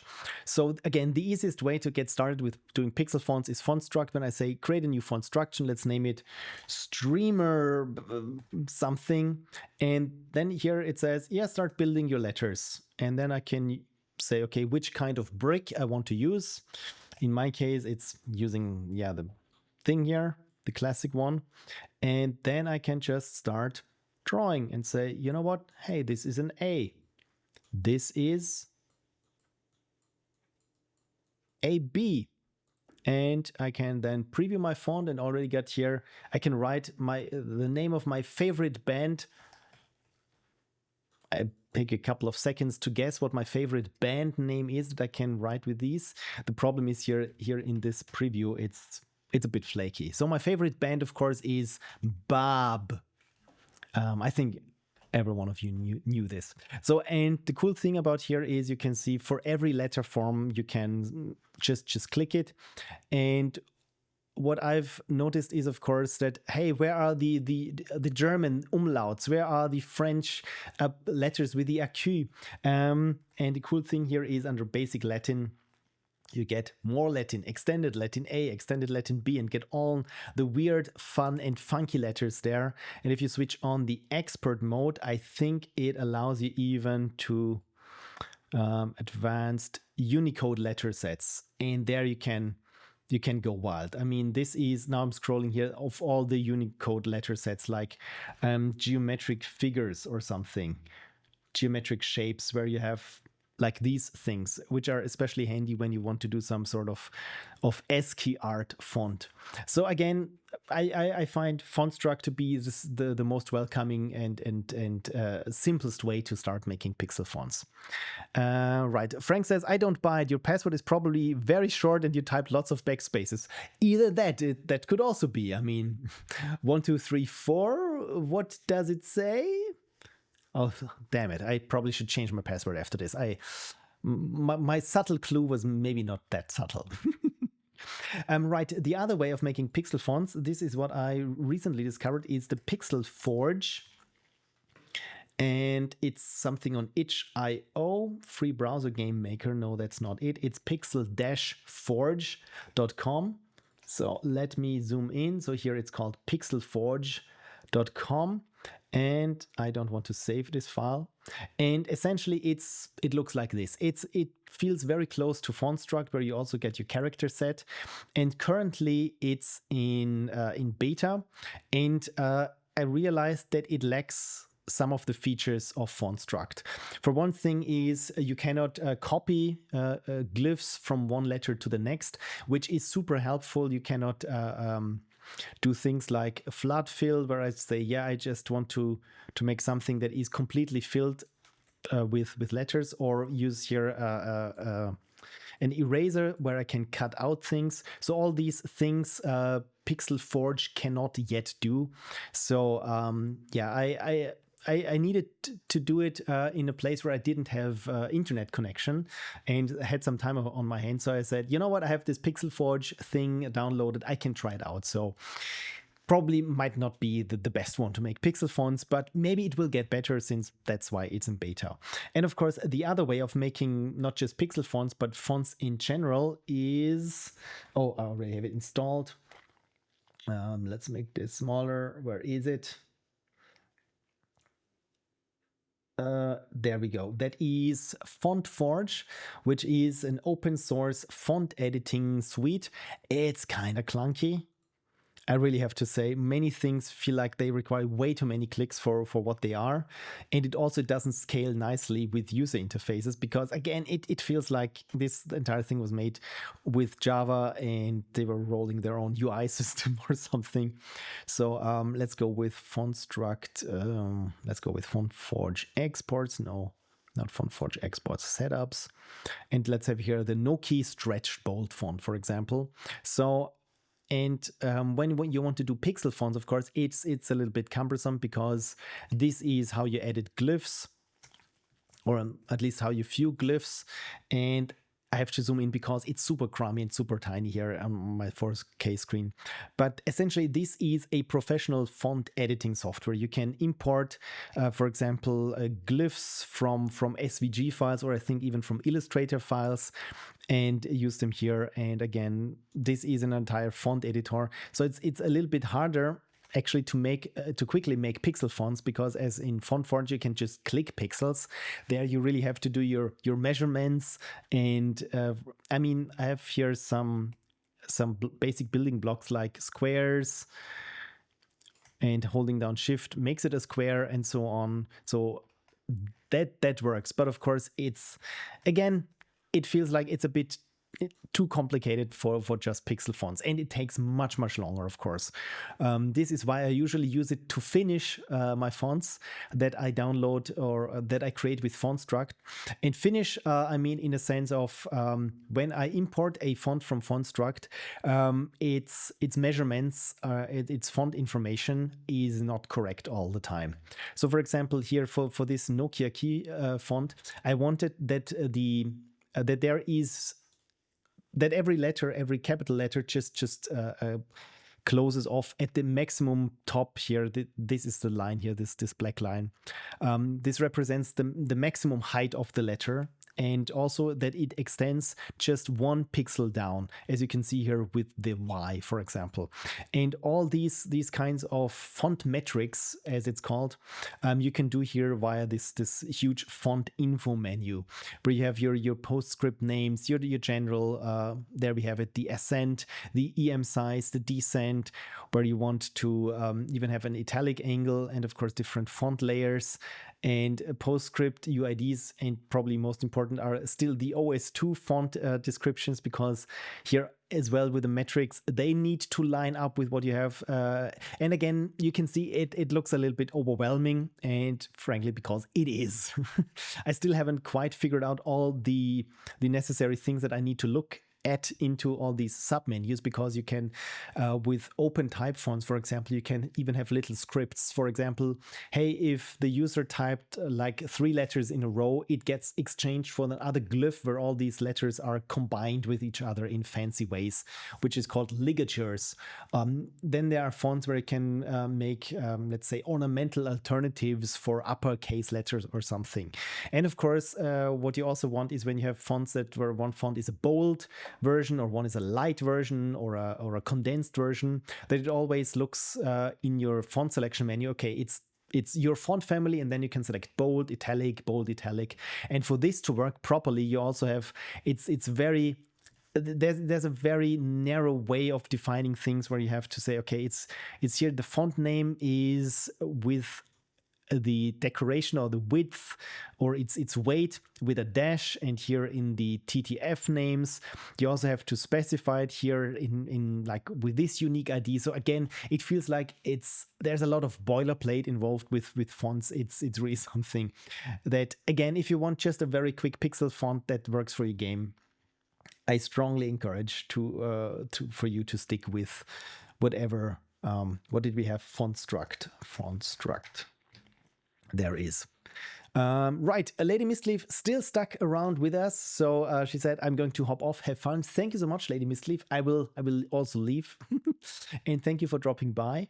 And yeah, as for my font instructions, you can see here my Nokia fonts. Some of these font instructions, by the way, are public, and you can get to my profile if you want some of my font instructions downloaded. They're all free. All you need to do is click the download icon, and there you can download them from. I got a couple of them there. They are free and open for anyone. And of course, there are some that I'm still working on, or where I don't feel that they are up to snuff for public consumption yet. But what I really enjoy about making fonts is trying to recreate existing pixel fonts and then coming up with new letters that haven't been part of this font originally. For example, let's look at the Nokia 13 font.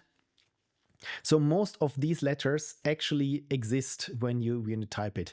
What is interesting is they cannot make the characters taller because there is no room for it on top. So for example, here they made the A smaller so that they can just somehow fit all the necessary, like here a tilde or this weird little O on top of it. So and from that you can figure out, okay, how would this look, for example, here for an R? So of course they also would have made the R smaller so that they can fit like all these little things on top there. And I said ligatures, where you have multiple letters that are connected, and this is usually common when you have 2 Fs in a row, or an F and an I, where this little bow of the F joins with the dot of the I. And again, this brings me joy.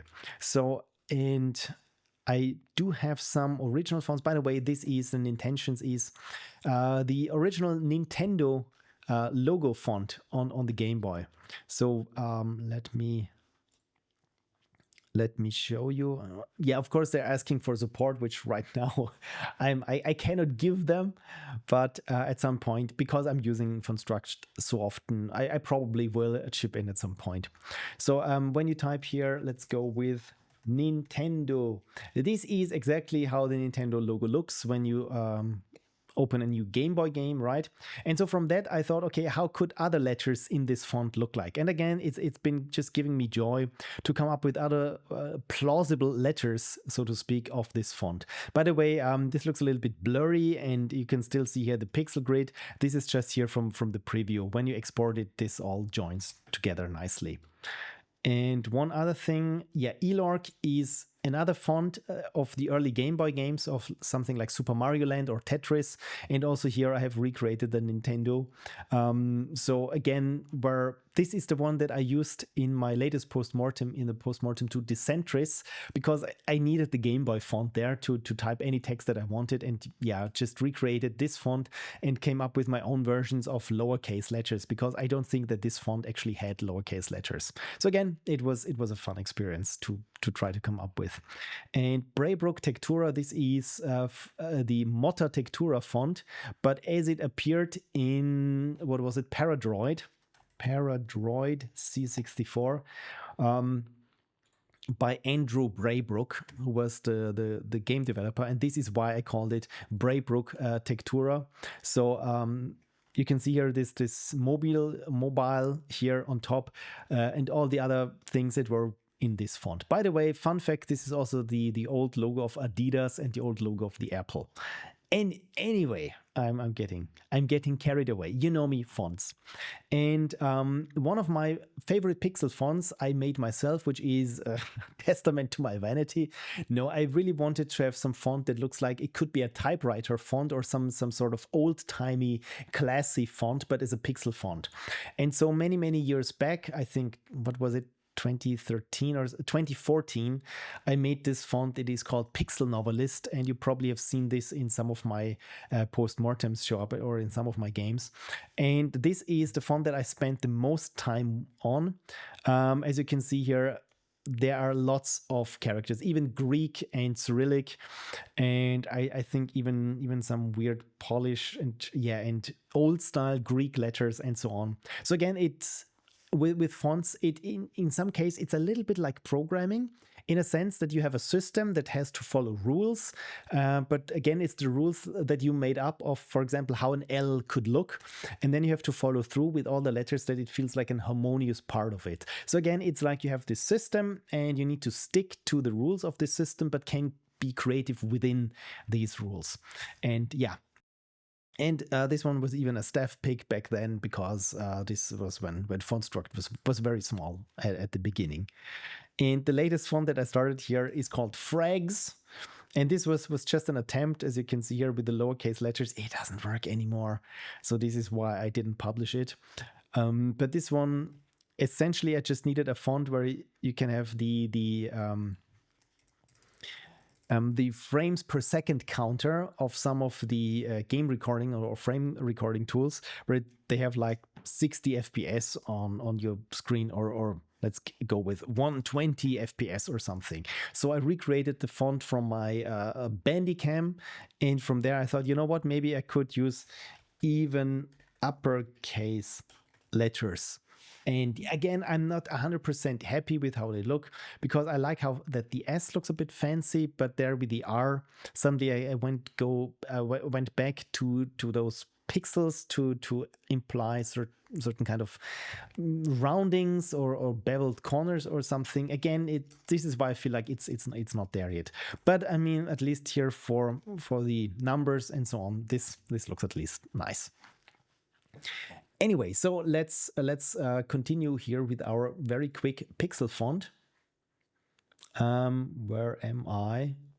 Oh, here I am already. This is the one that we started, right? So here we started with basic Latin and already have here the A and the B letters. So with pixel fonts, as always, it's utterly important to decide upon a good number of pixels for each dimension, especially for the height, because when you go with something like, okay, I want my height to be 4 pixels, or let's say 5 pixels, and I mean, let's go with 4 pixels, and 4 pixels works good. So for example, when we have here, okay, that's not 4 pixels, that's 5 pixels. When you have something like here, this would be an A, so this works with 5 pixels, 4 pixels, and then you come to the B, and suddenly, yeah, how do you make a B with 4 pixels in height. That's already the problem there. And Kersey asks, what's the inspiration for this font? The one that we're making right now, you ask, because I do not have one. This is just the letters that I came up with on the fly.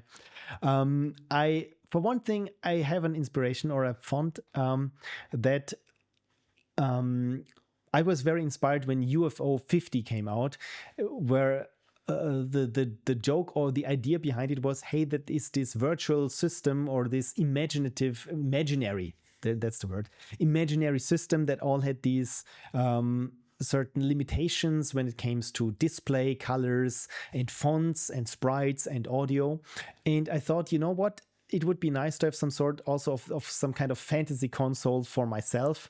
And this is one font that I made for this. And if I can find it, the Prophet 83, that's what I called it, the Prophet 83.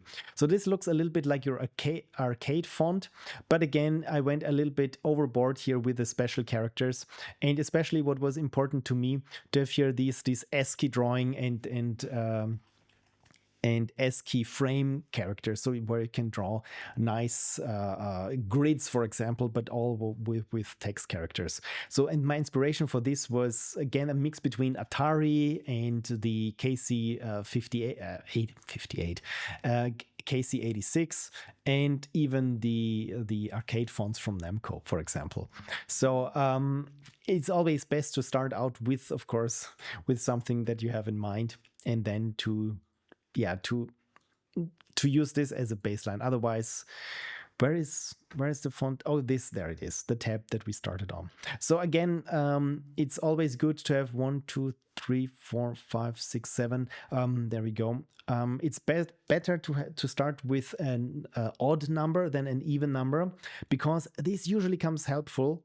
For example, as we have seen here with the B, we want an equal bow up on top, an equally sized bow on top than here on the bottom. And especially when we're at weird characters like an S or a Q, you really need those pixels. So for making this, I'm just going to copy the B and then just change its appearance of how it should look here with the other characters. So now we have a C. Then let's paste it. Let's make a D out of it. There we have a D. Now let's here with an E. That's simple. There we have an E.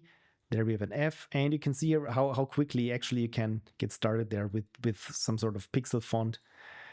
Because many characters, at least the classic glyphs that we have, the Western, the ASCII glyphs, many of these characters are based on other characters. For example, here the G is nothing else but a C with this little stroke up, or an H, as we all know, is just 2 eyes. Oh, wrong tool. 2 eyes with a bar in between. And here the I is pretty simple. Then the J, that's okay. This was the J. The J is interesting because I sometimes like to have a J that extends beyond what we had. So when you can already see it here in the preview that the J looks somehow classy, I feel. So you know what? I'm going to keep this, that it has this, it's a little bit ornamental in a sense. So again, here for the K, let's go with something like this. K, L is simple. Okay, M is a very treacherous character, because I mean, with some pixel fonts, it's okay if some character, for example, like the I is really like 2 pixels wide, as in our case, and it's okay if the M is a little bit wider. The biggest problems in fonts is when it's monospaced, which means all characters occupy the same width.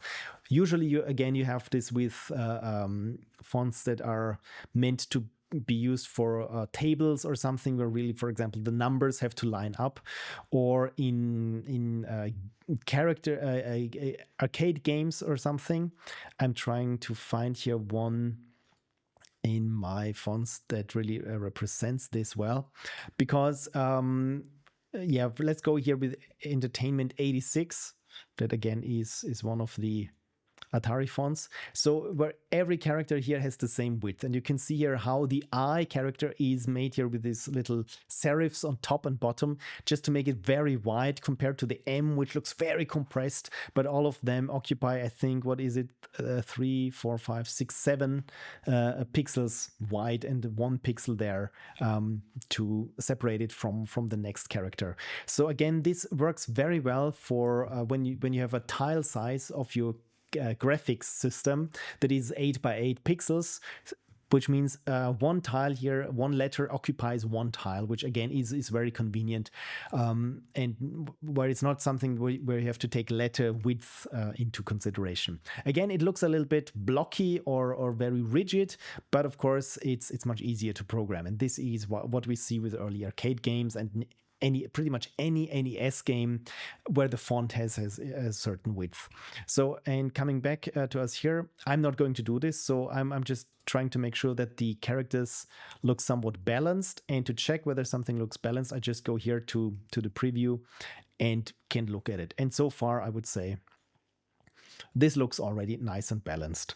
So let's go here with the N character. For the N character, I mean, usually it goes like this, where you have here this diagonal bar with sometimes when you do pixel fonts and you do not have the amount of pixels because it's a very small font, then you can also do this big lowercase n that just grows here like to an uppercase. For example, let's say you have something like Endor, for lack of a better idea. And you can see here, even with 1, 2, 3, 4, 5 letters, you can make out that this is an N. If I would make this, okay, is this an M? Is this an H with a very thick stroke between the letters? It's super hard. So again, if you do this, it's like an uppercase pi letter. In my experience, it works best. You have not saved your changes for over 10 minutes. Gesundheit! Connie sneezed. To avoid losing your work, please save now. Isn't this nice? So I say, yeah, please. Thank you for letting me know. By the way, I don't know if you have seen it because I didn't, but then here, if you haven't saved in quite a while, the save button turns red and becomes a little bit wobbly. So really to draw your attention to it, which I find kind of charming. So the O is again something like this. P is also very simple. Again, it's just the B without the other upper bow. Okay, so the Q letter might be a bit problematic on some systems because I mean, you could do it like this or like so, but it's never very clear that this is a stroke that is diagonal, because you cannot draw diagonals there with pixels. So usually I do it like this, so that when you squint, and especially when there's a U right next to the Q, which usually is, it should work just fine. So the R here is simple. S is always a treacherous letter. And this is, again, is why I said, please start out when you can with odd pixel heights. So for example, here, this looks like a very arcadey, Nintendo-y S. So with T, it's also good when you have the option in this case, because I made here this downstroke 2 pixels wide, to make it look symmetrical. Because if you cannot, if the width is dead set on 1, 2, 3, 4, 5 pixels, then it's lopsided. It looks lopsided when you do it like this, or it looks lopsided when you do it like so. But you still need to have these 2 pixel wide downstrokes to fit with the other characters. So again, if at any point you can tease out another pixel where you need to, then the T especially profits of it. So the U is pretty straightforward. The V can be a bit of a problem, especially when you don't have a lot of pixels to draw. So this is why sometimes when you cannot make it symmetrical, like what I'm trying here now to doing, which is not working that well actually, you can try also, I mean, this looks wrong, right? With a V, you can also go something like this, or even something like this, because at smaller points, this looks like a V. This is fine. So what I've been doing here is a little bit too wide. So I'm going to try to start out with something like this. Going back just to see with how high I can go. Okay, so this should be a width here. And then do 2 pixels there. No, that looks wrong. What? Oh, I just copied things.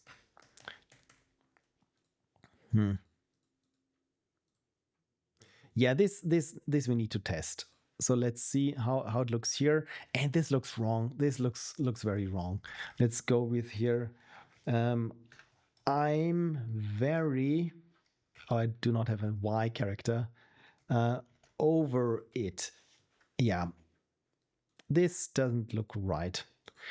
So, yeah, let's do it like so, where it's,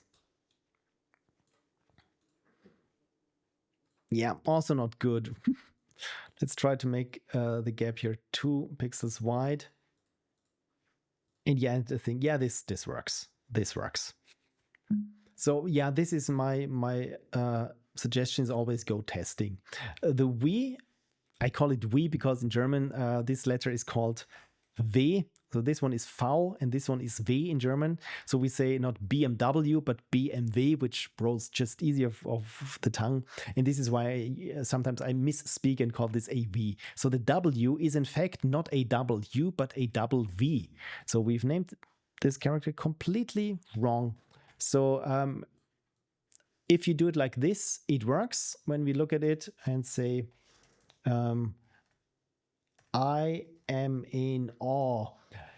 But of course, it looks a bit too wide. So this is usually why I try not to just combine 2 V's. It works very well for serif fonts, but for pixel fonts, usually it doesn't work.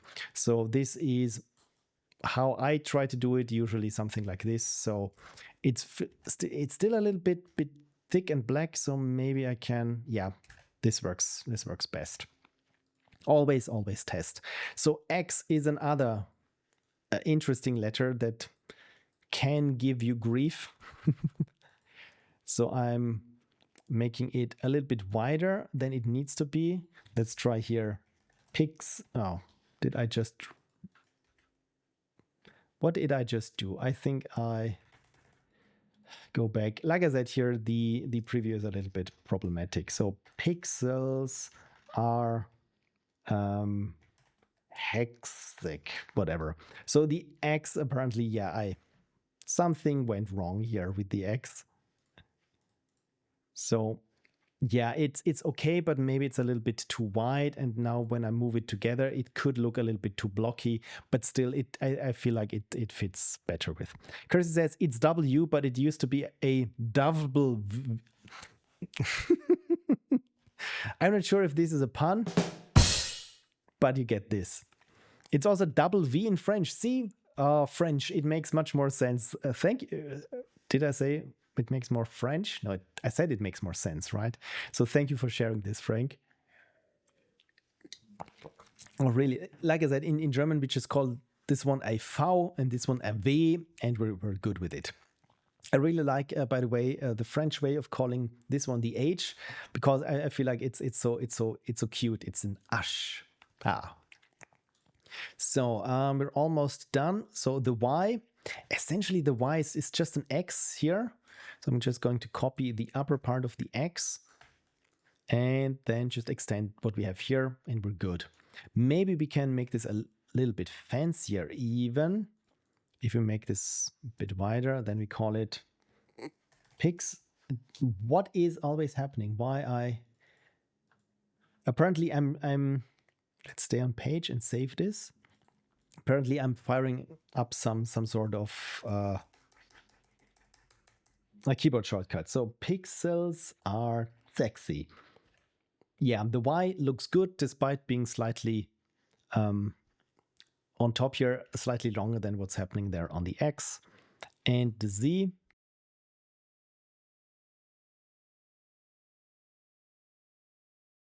let's go with, yeah, this doesn't look nice. So if, like here with the Z, if you don't know if this doesn't line up perfectly, it's best when you have it here on the bottom where it's a bit, so the diagonal gets transitions first into the bottom part. It's super hard to say what I mean. You know what? I'm going to copy this and show you the alternative. What I meant, and that would be if you have something like this.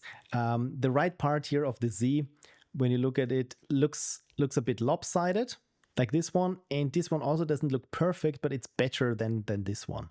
So again, this is what I've learned through trial and error. And oh, you oops. And oh, what Frank said, well, it definitely predates the term lowercase. That one comes from movable type. Oh, right. Yeah, this is a really fun thing, because movable type, when you're a typesetter, you have your different, there it comes, the cases where you put uppercase letters and lowercase letters. And they're called lowercase letters because those are the letters in the lower case. Isn't it beautiful? Also, the thing when something is very much a cliche, this comes from French, where it's the sound that a typing press or a typewriter, this cliche, makes when it's typing. So essentially, you're just making a copy of something, and this, I think, is why it's called a cliche. Again, I find this very, very endearing somehow. So we are almost done with the most important aspects of our font. Let's make the numbers. Oh yeah, cliché is the sound made when casting a stereotype. There we go. Isn't this beautiful? A stereotype. Because yeah, cliché and stereotypes. It's wonderful how this works well also in typesetting as well as in language, because it's derived from typesetting. Beautiful. It's fun. So apologies, I have no idea what I did there. I meant to ask if you strike through your Z's. Oh, yeah, that was the question. When you do this in a pixel font, let's see here. This, I mean, this could work. This could work. Usually, I don't think that I do, at least not in my pixel fonts. Because again, as you've seen here with legibility, same thing here. Also in German schools, we were taught that it's only a 7 if you have a strike through here. Again, if you do this on any kind of form that you need to hand in with the US, you shouldn't be doing this. Apparently, their OCR thing that reads in forms like visa forms apparently could not read this. I'm not sure how current this is, but I found this funny. Same thing here with the 1, because this is an American 1, and in Austrian schools, I was taught to always have here this little upstroke there with a 1. And the other thing with 1s is also, like, people like to do these kind of serifs, which we also see a lot in arcade fonts, because again, this 1 character, the font is monospaced, so the 1 is actually a very thin character. So to make it somehow a little bit occupy more space, they give it here these kinds of serifs. Again, I like it. Frank says, when I learned to write, I had to add a loop under the Z, of course. Oh yes, that it doesn't look like some other letter. Yeah, I've heard of this as well. It's kind of fun how what is important to different in different countries, what you need to add, especially when you do longhand or script writing, when you learn it in boarding school. I think that's the equivalent. So the first school you go to after kindergarten. And also, I think I've said this before, my handwriting is completely made up, because it's completely different from what I've learned in the Austrian school system of how you should do longhand writing or cursive writing. So it's again inspired from what I saw from American movies, which I still find kind of funny. So one thing is, when talking about strike through things, is when it comes here with pixel fonts, especially how to discern the O from a 0. In some pixel fonts, I've noticed that they do the O like this, sort of blocky, or do the 0 1, the numeral O, very blocky. But the consensus is, I think, to just have here this strike through here for 0. So I just realized that my font looks very much like the Commodore font in certain aspects. And Kirsten says, okay, 1 L I or the pipe character. Not confusing at all. That is the thing. This is also what I've learned here with pixel fonts. It is that some characters, unless you really have to make them distinct, look the same. Like we have here the capital I. If you want to distinguish it from the lowercase l, the only way to do this is either add serifs to the I, or with the lowercase l, maybe do something like this, or add this little foot on top just to keep them distinguished. And of course, if you have a pipe character, then you make it a little bit bigger and extend underneath. But of course, as soon as additional languages come to it, are added to the mix, again, it's going to be a bit of a problem. So my 2, let's go with 1, 2, 3, 4, 5, 6, 7. My 2 is actually could actually be a bit wider, but you know what? I think it works here. So 2, 3. Is this a good 3? Yes, I think this works as a 3.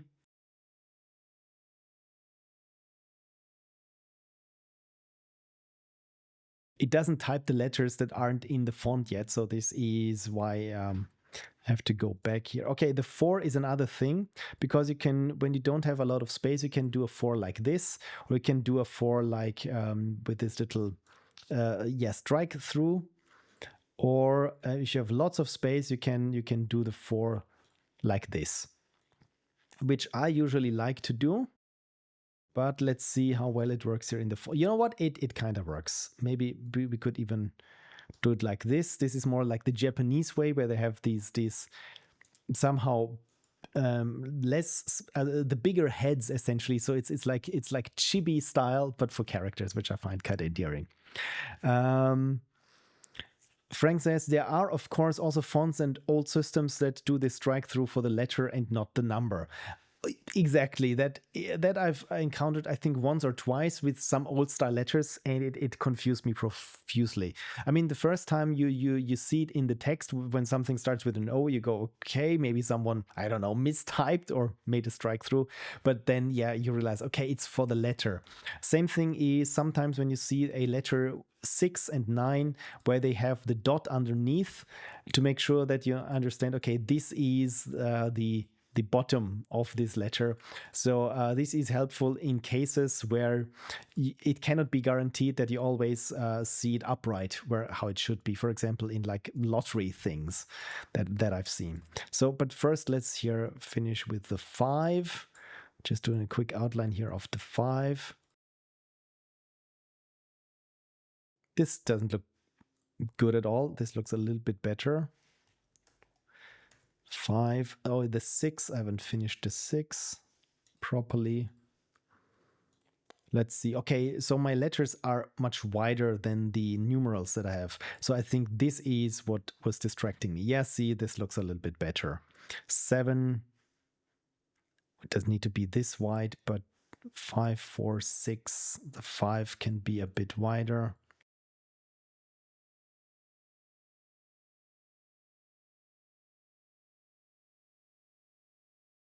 Let's see how the 5 looks now. Okay, the 5 looks kind of weird. Let's make it... Does it still look weird? It looks a bit better, I feel. Yeah, just to be helpful. And Kersey says, I like the dot in the 0 for certain fonts. Yeah, some fonts really have to have just a dot in there, where it's not like this strike through or something, where it's really like a dot. And I don't see this often, but I also like it. DC says, is 4 the number with the most variations? That is a good question. Has to be. I think it is, because from what I understand, you can do the 4 like this. You can it like this. You can do it like this. So I think at least you have at least 3 variations. The other ones, I think, well, the lowercase g and the lowercase a, for example, the a could look like this in some fonts, but if you have more characters or more pixels, then it looks usually like this. But yeah, I think the 4 must be the one glyph with the most variations that are all valid in some sense. So let's continue here with 8 and 9. which again is super simple once you start here from the 6. So the 9 is essentially the 6 reversed. There we go. And now we have here 1, 2, 3, 4, 5, 6, 7, 8, 9. I said 8 because 7, 8, 9. So maybe the 7 could be a bit wider. Let's move it over once. And now the 4 can be a bit wider, and I do it like this, 4 and maybe the 3 now. Yeah, because I started out with not the correct width. So I have to account for this. 3, 2. See, now the 2 looks a little bit weird. So this is usually why we either try to have here this little bow on top and then have it transition over here to this to its termination point. So because now it looks very wrong. So with 3 pixels, this stem here looks a bit too wide. So I think let's try it like, yeah, I think this is a good 2. Right. So I think we have here our very first neat pixel font made in a couple of minutes. I mean, I was talking over it, but still. So let's go here with some punctuation. That's a comma. That's a hyphen. How high is this? Usually the hyphen minus E is at the same height as you would have here with the E or the F. So this is usually where you place the hyphen. Colon here. That's a comma colon. Yeah, I think this looks nicer like this. And yeah, it's really that easy and that quickly how you can arrive at a pixel font that you can use. I see here something weird happen with the H and the I, but I think this is because this blue line is here where the letter starts, and with the I went in front of it when I was drawing here the little serifs on, so I just move it once over. And yeah, now this looks correct. Now, of course, the J is bleeding into the 8. So this has to be about the leading, which is the space between lines that you have. So you can adjust that.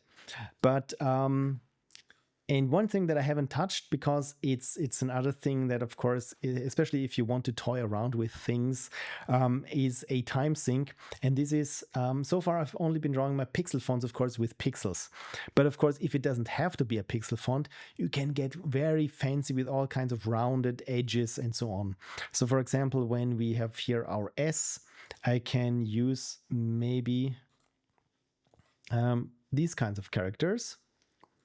And suddenly it's a very weird looking technical font, which is also something that maybe has some interest. And suddenly we have here a new, I would say, science fiction font.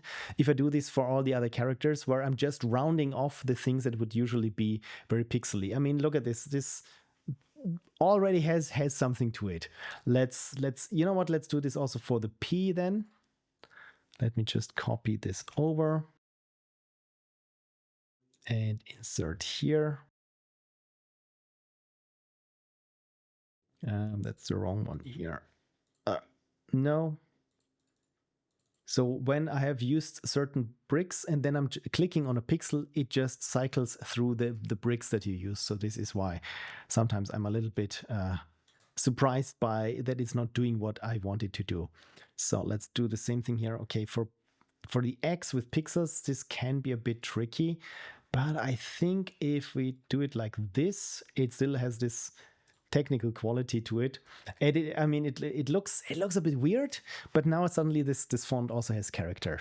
And of course, Frank says now the important letters, the A with a circle with a donut on top, the C with the cedilla, the R with the, the circumflex, the E with a dash on top, the sharp S, the SZ ligature that we have, and of course the S with the dot and the like. Yeah, exactly. And this is usually where the fun becomes a chore, because this is what we had for basic Latin, and then we go here for Latin extended A, and this is where all these weird characters are.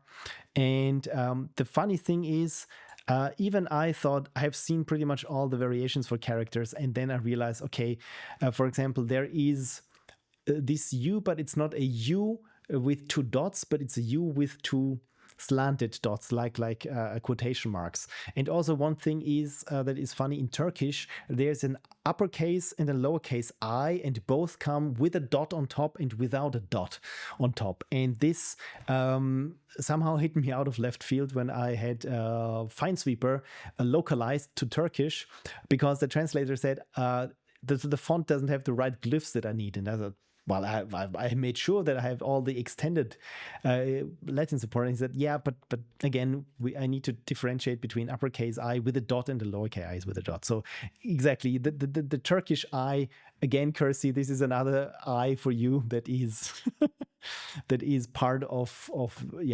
lookalike letters. So yeah, this is really this. If you look here at the supplement for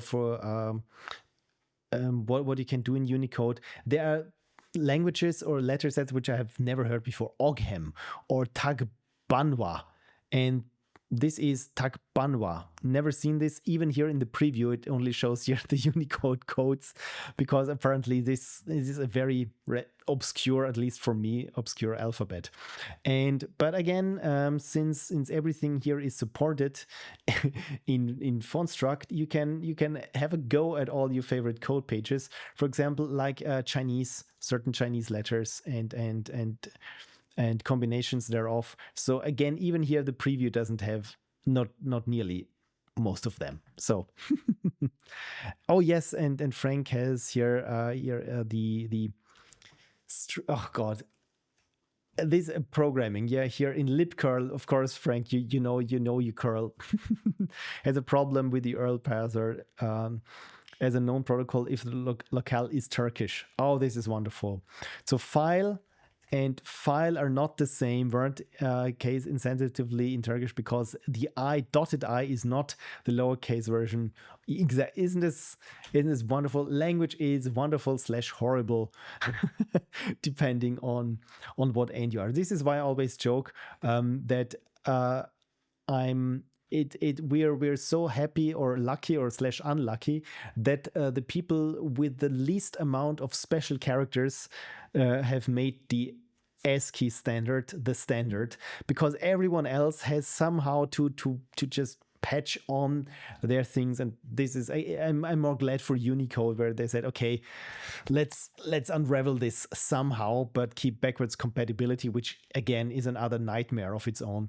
But I find it kind of funny that again, no one, when they did the Unicode characters, we said, yeah, we have 26 letters, well, another 26 for lowercase, 10 numerals. Okay, what else? Maybe some punctuation. Okay, what else? Maybe something that rings a bell, or a line feed, or a hard character, or whatever. I mean, 256 code points are way too much for our letters. Meanwhile, yeah, the French or the Polish say, yeah, hold my beer. Because with the Polish letters, I always joke that when I'm reading Polish, it feels like you have your regular characters and someone emptied dashes and dots just willy-nilly over it, and now you have just crossed out letters and dotted letters here, and it feels like especially when you're not used to it, it looks like, yeah, there are way too many dashes in there where there shouldn't be. And Frank also said, but there are many examples people rediscover this independently all the time. Yeah, that is also the fun thing. It feels like this is such a prevalent problem that you think it has been solved for all eternity already. But then, of course, there are so many different languages. And the other thing is, it reminds me a little bit of time zones. Granted, we don't have as much time zones as we have different alphabets, but it feels like time zones are a nightmare when you do programming. I think everyone knows this who does some sort of web development. And it feels a little bit like with letters and special characters and so on. So yeah, this is why we have here extended A, extended B, the supplement, and so on. Yeah, and of course, combining diacritical marks is funny, because in tools like forge that we have, you can say, okay, this is the circumflex, or this is the tilde. And with other letters, you can say, okay, this is where the tilde character should slot. And I think I'm getting here the warning that I probably should save. And you know what? I already am over my time now. But yeah, we made a font that says pixels are sexy. And some of these letters don't have pixels, or I mean, of course, they're all made up of pixels once they are rendered, but they are not a pixel font anymore. But you know what? I like our weird little pixel X. I mean, because this looks like some sort of a person. Let's go for it and make this the final thing here to make it ours. To make this somehow. Where is my? Oh, I want to draw something. I don't want to drop it. There we go.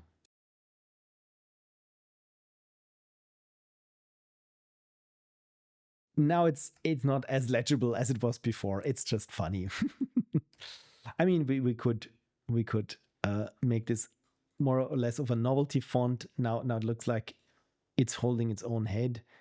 Now it looks like it's floating. Yeah, this doesn't work anymore, but I kind of like it. Thank you, Kersey. This is our font that is called Streamer. Yeah, it looks ugly. I'm sorry, it looks ugly. It would have needed to be much smaller. But again, because I don't have here a half small pixel, I don't think, or maybe do we have it here? Just a small segment of a circle. Yeah, I'm not seeing it. I'm not seeing it.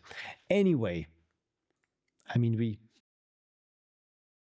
let me quickly try something like this. But no, this is just a little star shape for a head.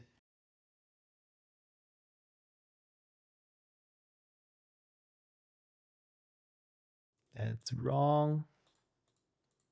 Yeah, see, I'm cycling through all the use bricks. So again, it becomes a bit cumbersome. Better. Slightly better.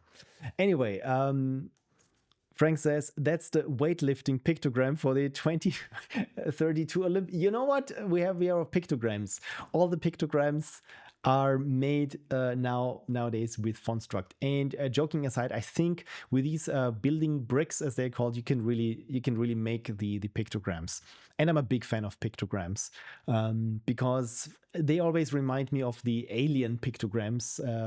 Because I think in the 70s this was a pretty new and slick novel design language, because these pictograms have been more or less invented. I feel like what was it, by Otel Eicher, a German, or was it a Swiss typographer for the Olympics, and I think then it was used even for airports and so on. So yeah, lots of history for that. Anyway, Chrissy says X with a dot above is a derivative of position over time, right? So I mean, a derivative of position over time also speaks for weightlifting. You know what? This would be fun, finding variables or scientific notation variables equivalents for all the different what's the word? Not categories, but different disciplines that you could do. I think we have our homework for today. Anyway, I'm joking. Or am I? No, this was the wrong button. Yeah, that is the correct button. So thank you everyone for sticking with me, trying to play, what was it called? Astra Vortex. Yeah, Astra Vortex, not Vertex. Been doing 3D graphics for way too long. Again, I feel like it's not geared towards newcomers, but maybe Dennis will still work on it and do a little bit of the balancing. And again, also thank you for letting me indulge in my passion that is pixel arts, and especially in this case, pixel fonts, because I have never seen a pixel font I did not like. Well, that is not true, but I like many pixel fonts.